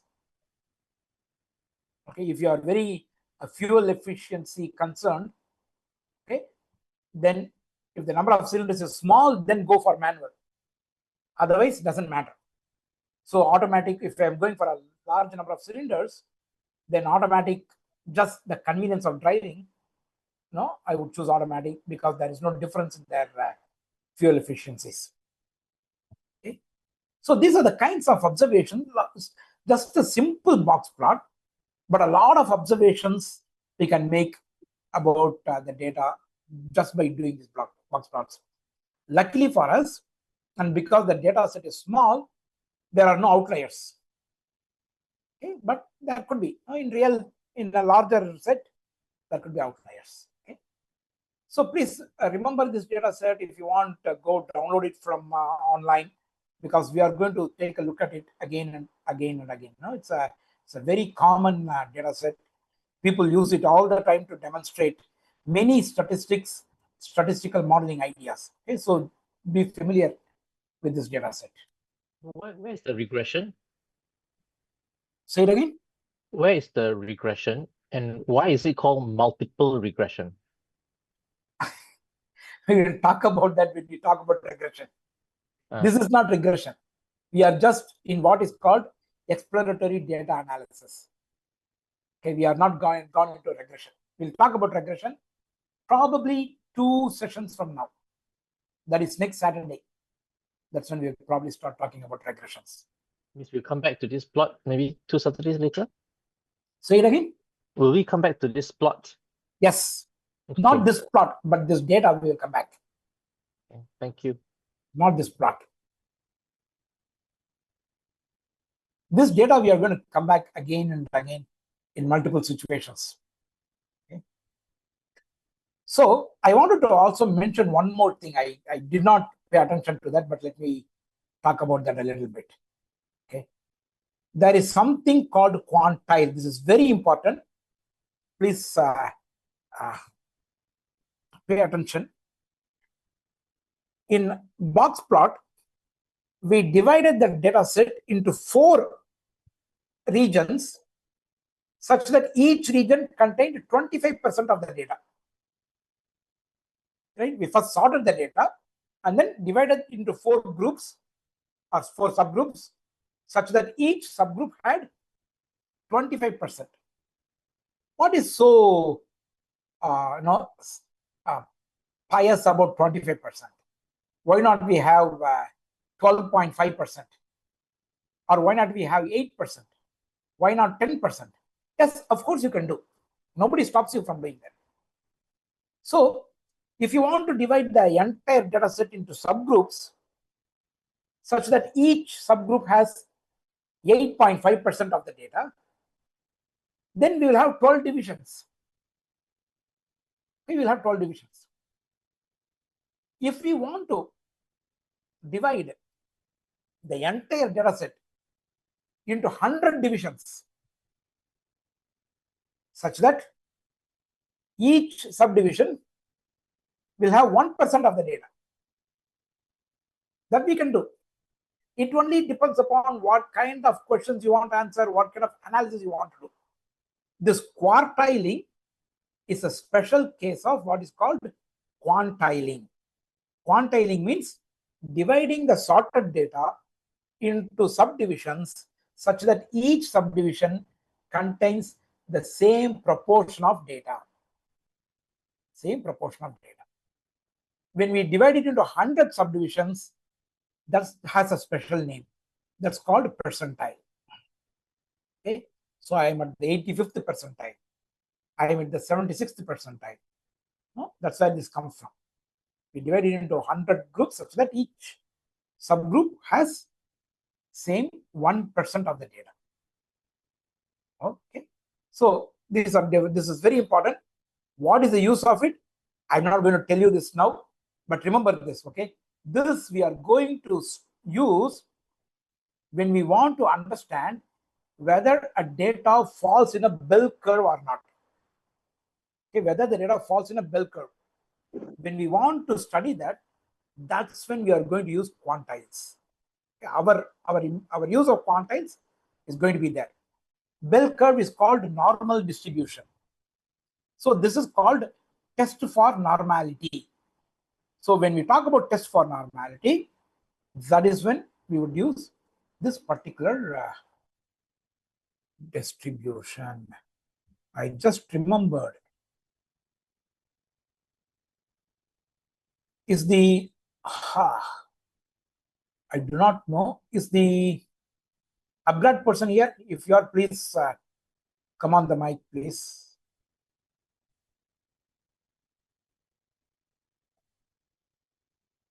LS delivery co-host, if you are around, please let me know if you are here. Okay. Usually when the recording is going on, I would see a boundary around the Zoom window. I do not see that. I'm not sure whether recording is happening or not. It's getting recorded, Rajan. It's getting recorded? Yes, I see a red at the corner. Corner? Okay, that's good because I'm not seeing that. Yeah. And the last, there was somebody who raised an issue that the recording for the previous session was not available. So I was worried whether the recording was happening or not.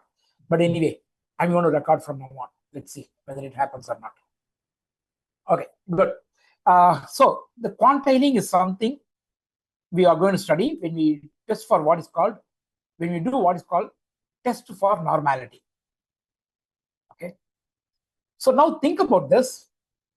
The box plot or quantiling is dividing the entire data set into subregions such that each subregion has the same proportion of data. Therefore, the range for each subdivision will differ. Okay, the range for each subdivision will differ. But the proportion of data will remain the same. That is what is now depicted in diagrams like box plot. But if we flip it and ask a different question, I want to divide the entire data set into 10 subdivisions such that the range for each subdivision is the same. The range for each subdivision is the same. Then what would happen? The proportion of data in each subdivision will differ. Can I do that? And of course, the answer is yes, we can do that. It's looking at the same data from a different perspective, And in fact, this perspective might be very useful in some sense. In what sense? This perspective is called histogram. This perspective is called histogram. So we divide the entire data set into different subdivisions, subregions, each having the same range. And in each range, we count how many data points are there.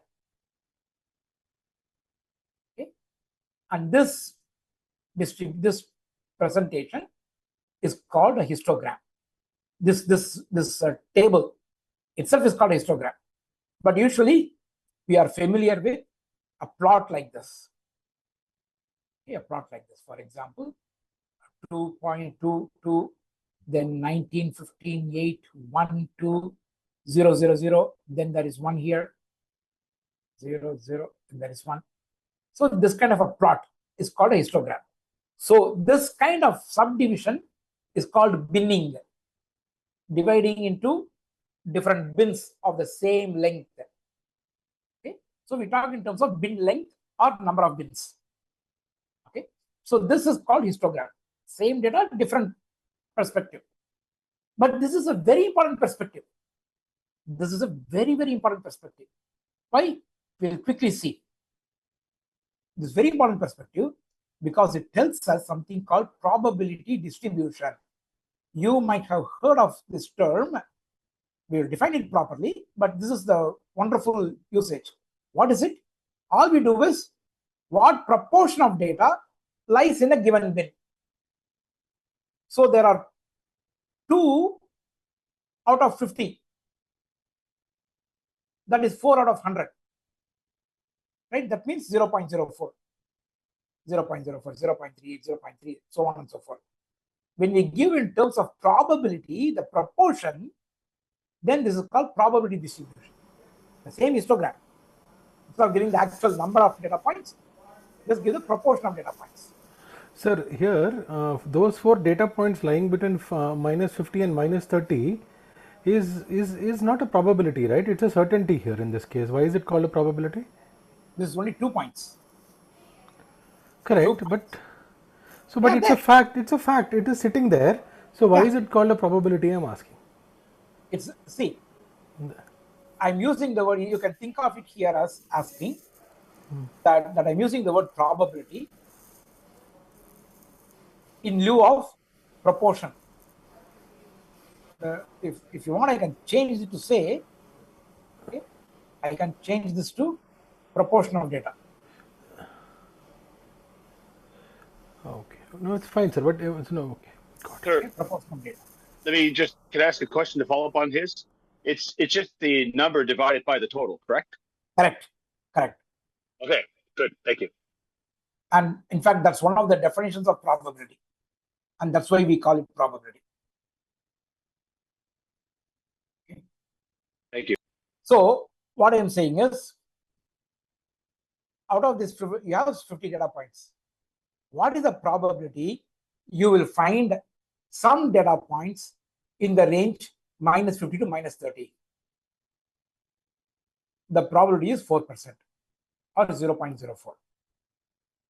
What is the probability you will find some data point in the range of plus 30 to plus 50? The probability is 16%. Okay? 16% of the data lies in this region. So out of these numbers, the probability that something will be found, I'll find a number in that region. What is the probability? 16%. That's what it tells us. Okay? So we can draw the probability distribution like this. And the moment I draw something like this, now your interest might be piqued. Right? This looks like a distribution, like something that we are familiar with, or some of us are familiar with. Okay? The Bell distribution. It's not a Bell distribution, it's called normal distribution. Actually, it's called Gaussian distribution. It's also called normal distribution.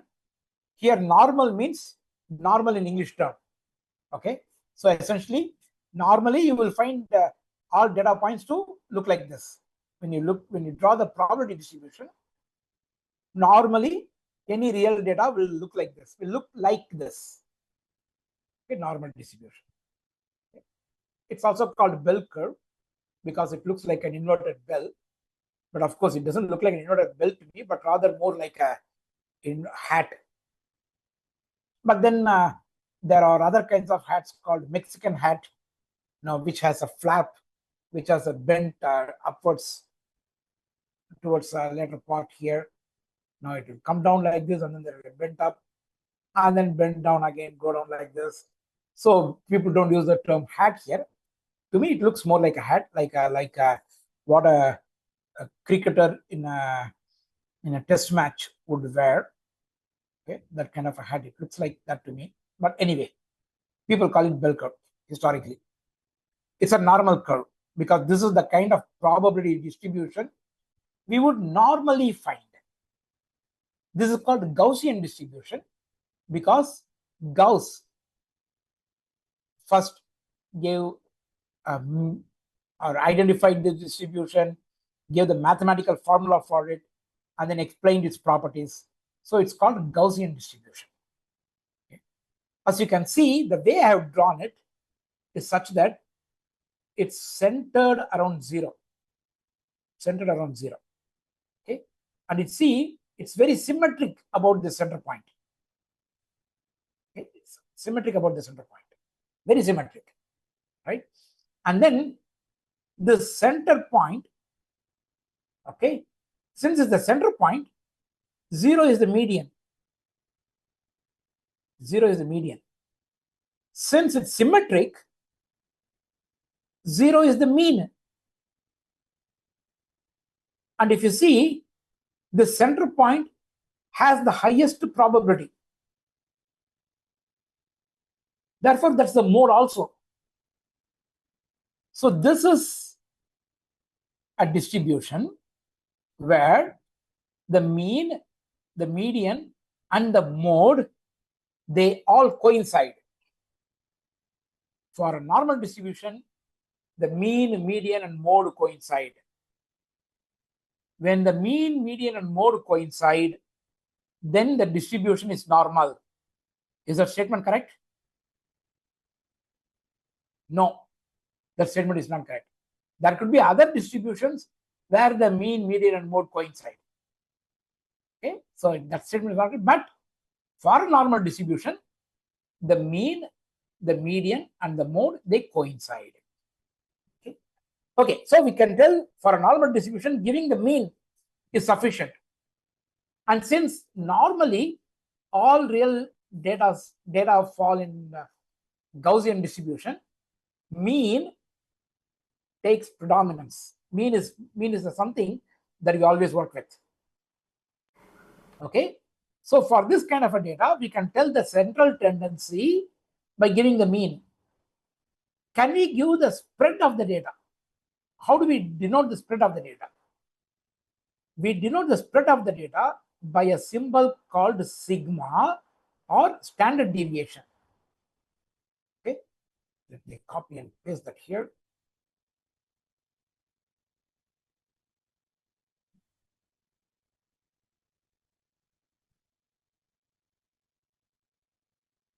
This is called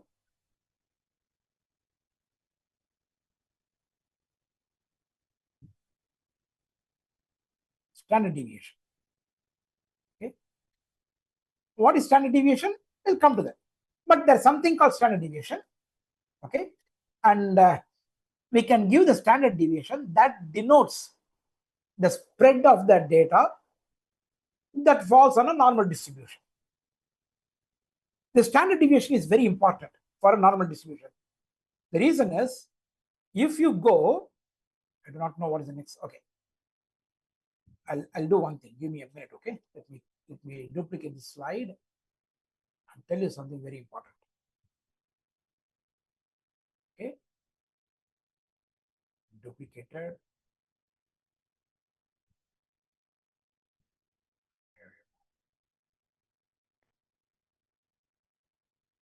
Everything.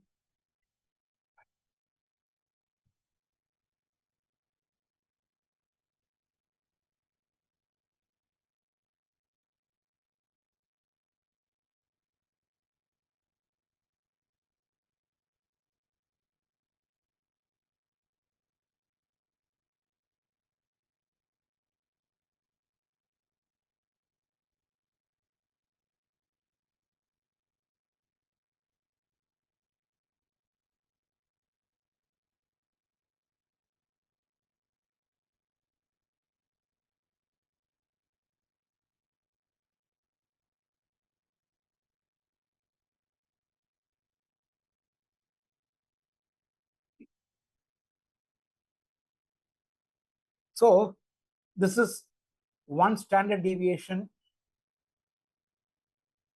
to the left and one standard deviation to the right from the mean. When I look at this, okay,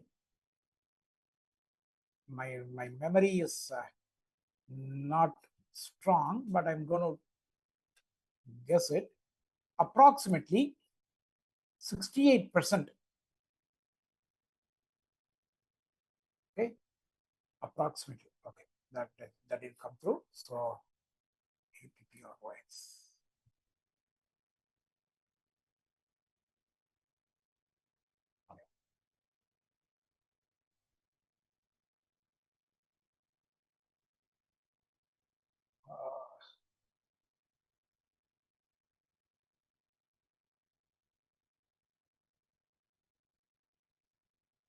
Okay, doesn't seem to be this. Okay, I'm going to say just 68%. Okay, but take these numbers as at a pinch, as approximate numbers. So approximately 68% of data if data falls in normal distribution, approximately 68% lie in this short range. Not even 50%, therefore, is much closer. 50% is much tighter. Therefore, if you go one standard deviation to the left and one standard deviation to the right from the mean, you cover 68% of the data. Likewise, if you do two standard deviations,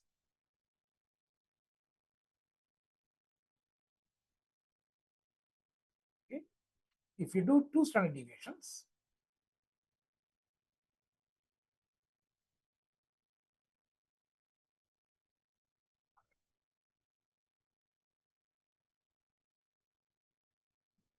you cover approximately 95% of the data when we cover two standard deviations on each side. Right? Now you can think. Okay? It's a little bit more than if you go to, it's actually approximately 95.6%, I think. Okay, a little bit more than 95%. It's approximately 95.6%. Okay, and if you go three standard deviations, okay, so I'm copying this, copying this, copying this.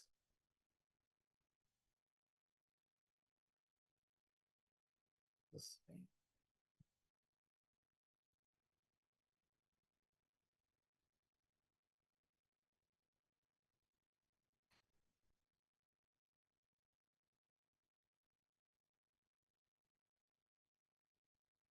If you go three standard deviations on each side, okay, you see it's all flat almost. It's all almost flat. And flat at zero.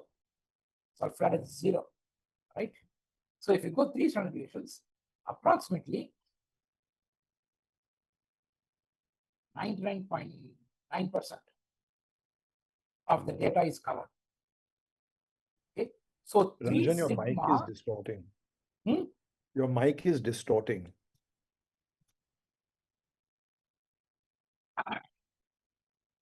So is it noisy?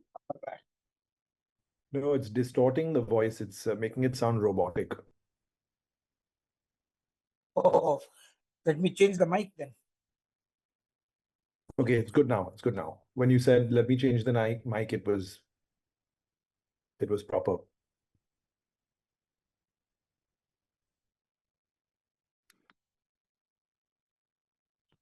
Anyway, I have changed the mic. Let's see how it sounds. Perfect. Thank you. Okay.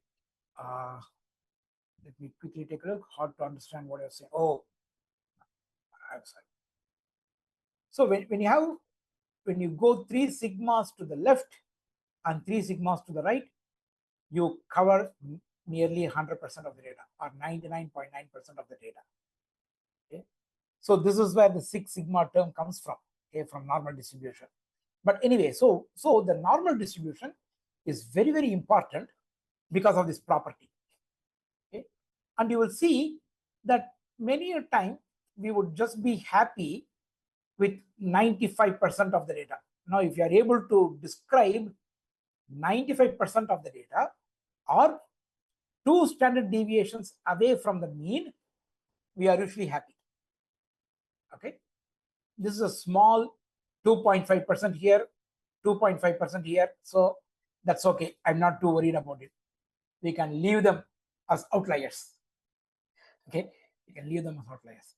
So this is what the normal distribution is generally about. So we will use normal distribution a lot. We will use this a lot. So I hope this summary helps you. Okay. So what is the sigma I was talking about? Okay. Sigma is a measure of dispersion, the spread of the data, right? We saw range, interquartile range, those two spreads. But we also, now we can think of from the central tendency, borrowing ideas from there, we can think of something called mean absolute deviation. That is, on an average, how far away is a single data point from the mean on an average? Okay, how far away? I don't care whether it is above or below. So I'm going to discard the sign. That is called mean absolute deviation. Why do I discard the sign? Because in general, in fact, it's exactly because of that. It's because the mean is at the center of this pool of all these different data points. The total negative deviation will be equal to the total positive deviation. Therefore, if you take just the mean deviation, we will get 0. That doesn't tell us spread.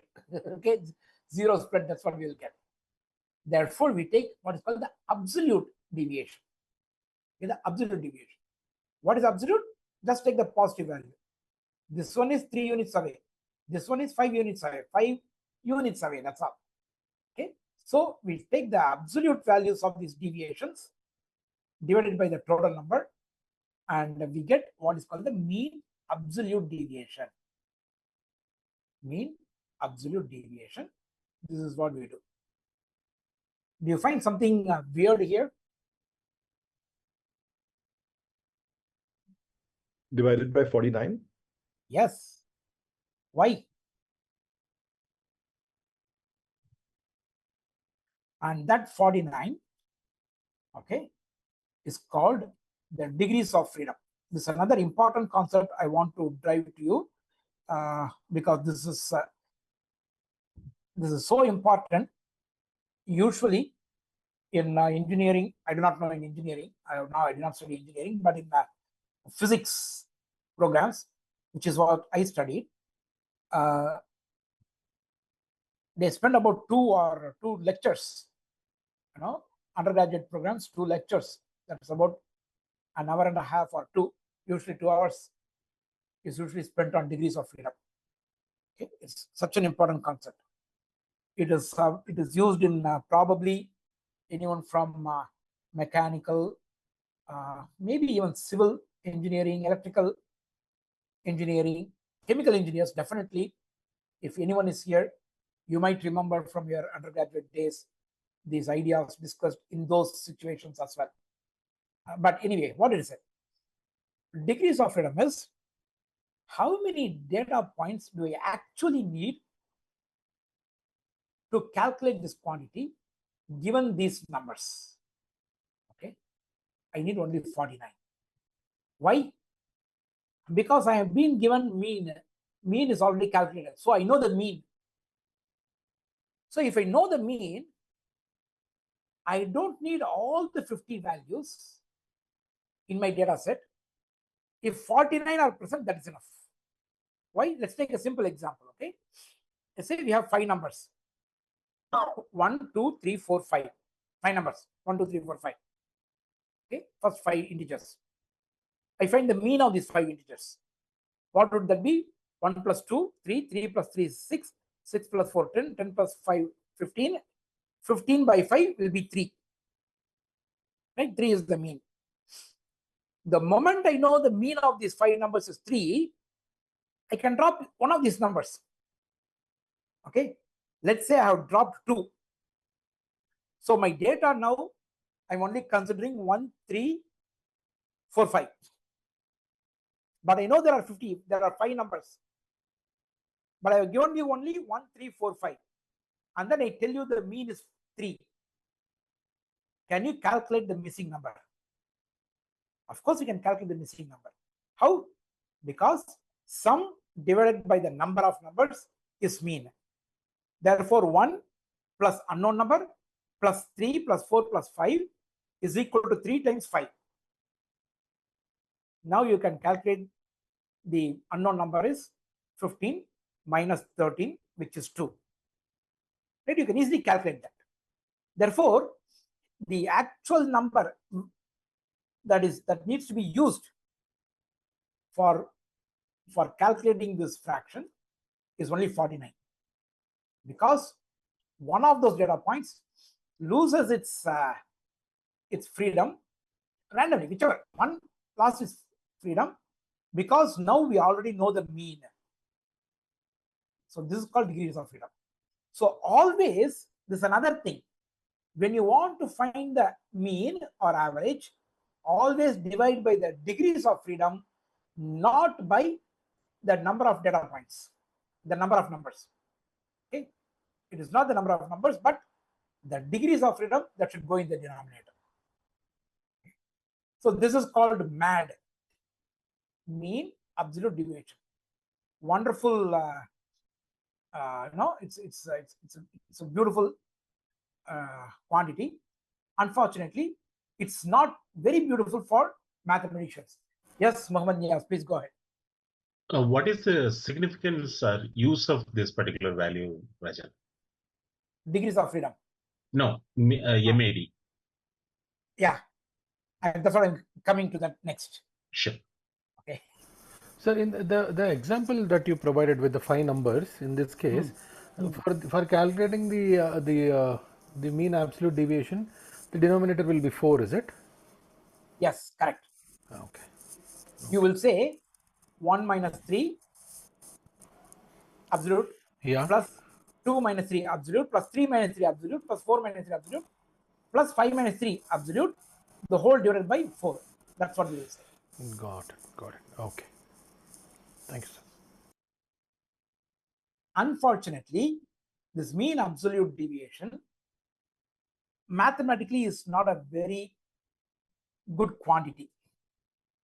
When all these numbers are close by, when all the data points are close by, okay, such that the mean absolute deviation is close to 0, okay, then what happens is, in mathematics, we have a concept called differentiability, differentiation and integrations.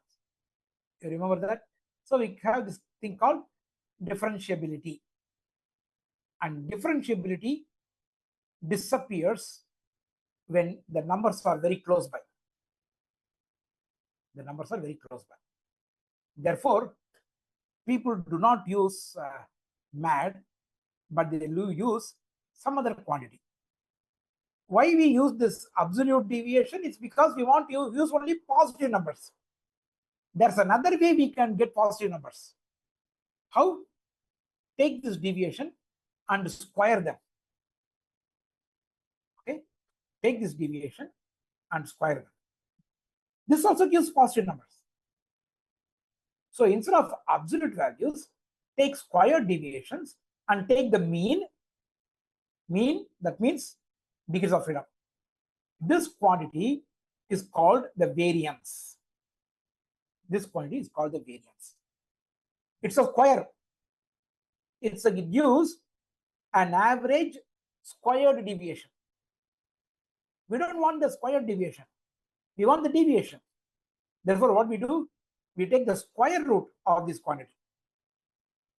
We take the square root of the quantity.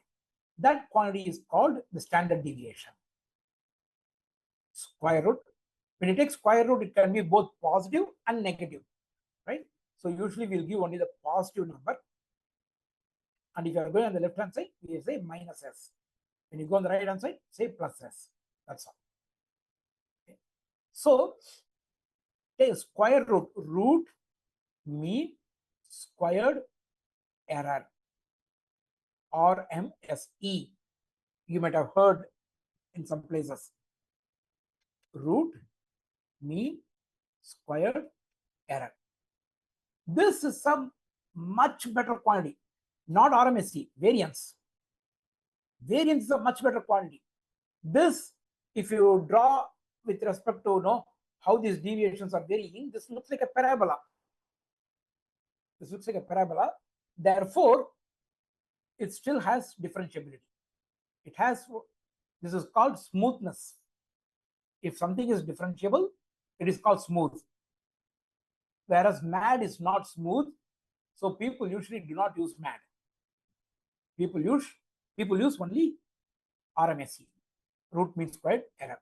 Yes, or it is generally called standard deviation. Mohan, yes, please go ahead.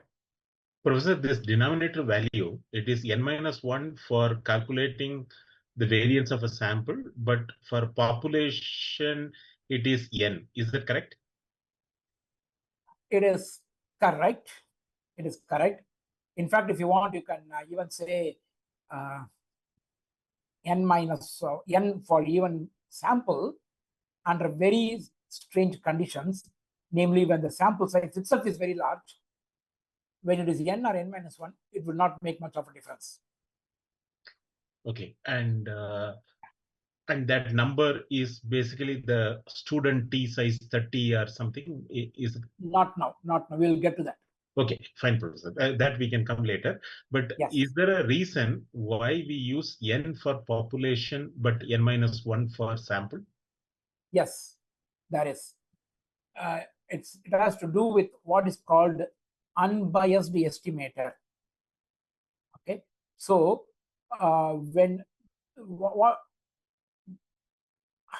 okay, we can use this, or we can use this variance as an estimation for the population variance. Okay, but should we have n or n minus 1? When will the bias be different? Okay, so we have to define what is meant by bias. So we need to understand this only when we go to something called central limit theorem. Okay, I was not planning to cover that. Maybe I'll cover that in a short while. So what happens is this: if you have a quantity and the expectation value or the average of the quantity, expectation value of the sample is equal to the population value, then the quantity is unbiased. So for variance, when we calculate the variance with n, then you have multiple samples and you take the average of those variances that will be different from the population variance, theoretically shown. It will be equal to population variance only when it is n minus 1. And n minus 1 for us happens to be the degrees of freedom. Okay, so the idea of why we use n minus 1 comes from what is called unbiased estimators. I'm going to skip that. That's way beyond the scope of this lecture. But if you're ready to go look at mathematics, some texts on mathematics, search for what is called unbiased estimation of a variable. Sure. And that's what it is. So variance, when divided by n minus 1, when defined with n minus 1 in the denominator, is an unbiased estimator of variance. The moment you put n instead of n minus 1, it becomes a biased estimator. Okay? So that's the reason. So pictorially, this is what we represent. That's what we saw in the normal distribution, right? In the normal distribution, the sigma, it's exactly the same. You take all these values, take the squared deviation from the mean, divide by the total number of points minus 1, then we have the variance. Take the square root of that, that's your standard deviation. So this is what standard deviation is. So these two, MAD and more than MAD, standard deviation is a better estimate of the spread of the data. Okay. How much time do we have? We have a few more minutes. Okay. Finally, we are going to we'll discuss this, and then we will stop. We will move away from statistics, move on to probability. So today we will close with statistics. Okay. I do not know whether everybody here knows about cricket. I do not know that, but you can change this to any game you want with these numbers. Okay, where these numbers could mean something. So I'm looking at imagine two cricket players with different abilities. One has an average of 80 runs with a standard deviation of 12 runs, and the other 40 runs with a standard deviation of 20 runs. In a particular practice session, the first one scores 90 runs and the second one 55 runs. Who did best against their own personal track record? Okay, so if you know cricket, you can think of the first one to be someone like Virat Kohli, and the second player to be someone like maybe Shane Warne, or one of those all-rounders, who is good with bat and ball but not great in either one. Okay, so it could be something like that. Or if you can easily translate it to any other game, so but I don't know any game other than a little bit about cricket and a little bit about tennis, but other than that I'm not familiar with any players, so please excuse me. So two players, different abilities. How? One has a high mean and a small standard deviation. The other one has a low mean and a large standard deviation. Both of them score higher than their means in the practice session. Who showed better performance against their own record? So when I ask this, it's like I can go ahead and ask the same question. In one season, who is a basketballer? Okay, let's say this is the first one for the basketballer, points, and the second one, maybe this is a football player with their goals. How can I compare this against their own personal track record? That's the key. Or I can say, one product, one app sold on an average 80 per week with a standard deviation of 12, and then an instrument, I'm not even saying an app, an instrument sold 40 numbers on an average per week with a standard deviation of 20. In the current week, the first one app was downloaded 90 times. The instrument was sold 55 times. Which one sold better? No? So completely different things. But I am forcing you to answer. Okay. Let's say another thing. Okay. Let's say there was this particular marathoner, okay, who has some statistics, so many minutes to cover their entire marathon average and some standard deviation. And then I have a businessman whose average earnings per quarter is some number with a standard deviation. In the current marathon, the marathoner had some statistic, some number, and in the current quarter, the businessman had some revenue. Who did better? Can I compare this? Usually we say, are you an idiot? How can you compare these two? So there's a technique where we can bring different disparate people, different disparate quantities onto the same pedestal. Okay, how do we do that? If you look at the raw numbers, we cannot do anything. Okay, so here is the first player with his standard deviation, second player with his standard deviation, or the marathoner and the businessman. Okay, whatever you want. That's a much better, right? So apples and oranges, marathoner and the businessman. Okay, now how do I compare who did better? How do I evaluate who did better? Player 1 did well, Z score. 80. Let's check that. Okay. How do you say that? X minus mu by sigma. You know the answer. Okay, he knows the answer. So we need to make them. Here is the minutes. Here is the dollars. We cannot compare minutes and dollars. So we need to come to a number which has no units. How can you make something no units? If the numerator, you have to convert it into a ratio. Numerator and denominator has the same units. If that is the case, units disappear. Okay. And we are looking for better performance. Better than what? Better than their personal track record. Therefore, we need to see the first player had 90 currently, and the second player had 55. Visually, they look like similar. Okay. But then if we convert them, okay, this fellow is 10 above the mean. This fellow is 55 above the mean. But this is in number of minutes, but this is in $100,000.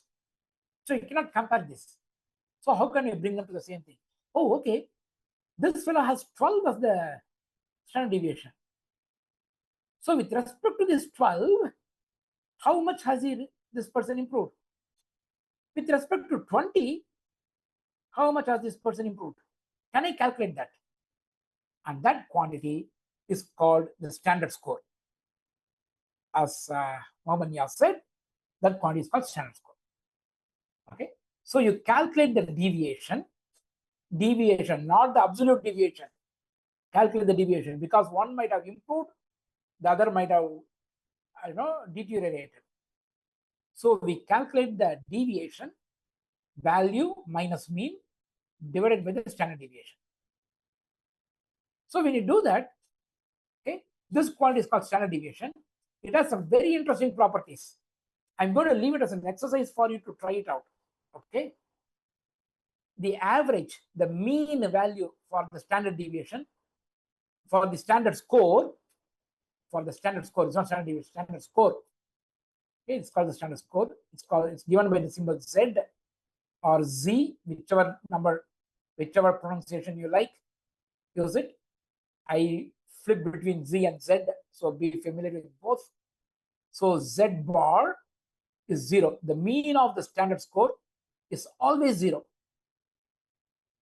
The standard deviation of the standard score is always 1. So when you calculate the standard score for this fellow and for this fellow, if you have all the data, the standard score for this fellow will be 0. Mean standard score will be 0. And the standard deviation of the standard score will be 1. Same for this person also.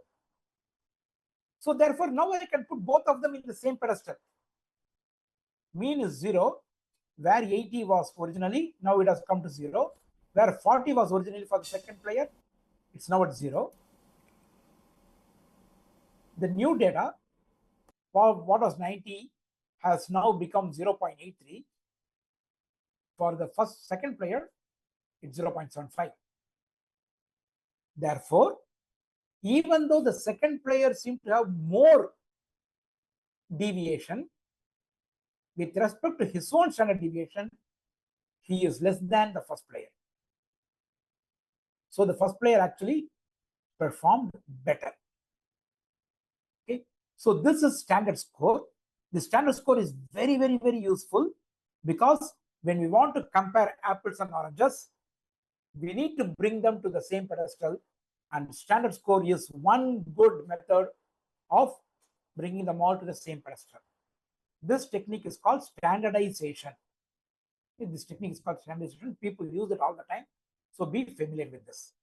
Okay. There are 2 messages in the chat window. Let me take quickly. 10 versus 12. Play one did better. Okay. Yes. Correct. Sir, can you explain the 0 and 1 again, sir? The one that you said is very important, if you can. So let us say you initially had 10 values for this player. Okay. Something like 30, 37, 40, 42, 65, 29, something like that. So 10 values. And then the standard deviation happened to be 20. Right? So when you convert each one of those values, 30, original score is 30. You compare it to standard score. That will be 30 minus 40 divided by 20. Right? That will be minus 1/2. That is minus 0.5. Will be the standard score corresponding to the score 30. 68. That is 68 minus 40 divided by 20. That will be 28 by 20. So that will be 1.4. That will be the standard scores corresponding to the raw value 68. So every value you can convert it into standard score. Yes.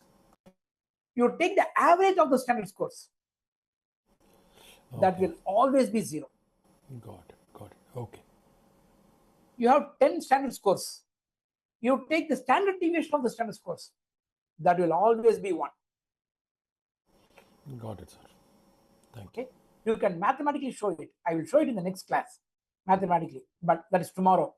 But if you can, try it out. Try to see whether you can show it. Okay. So with this, I'll stop here.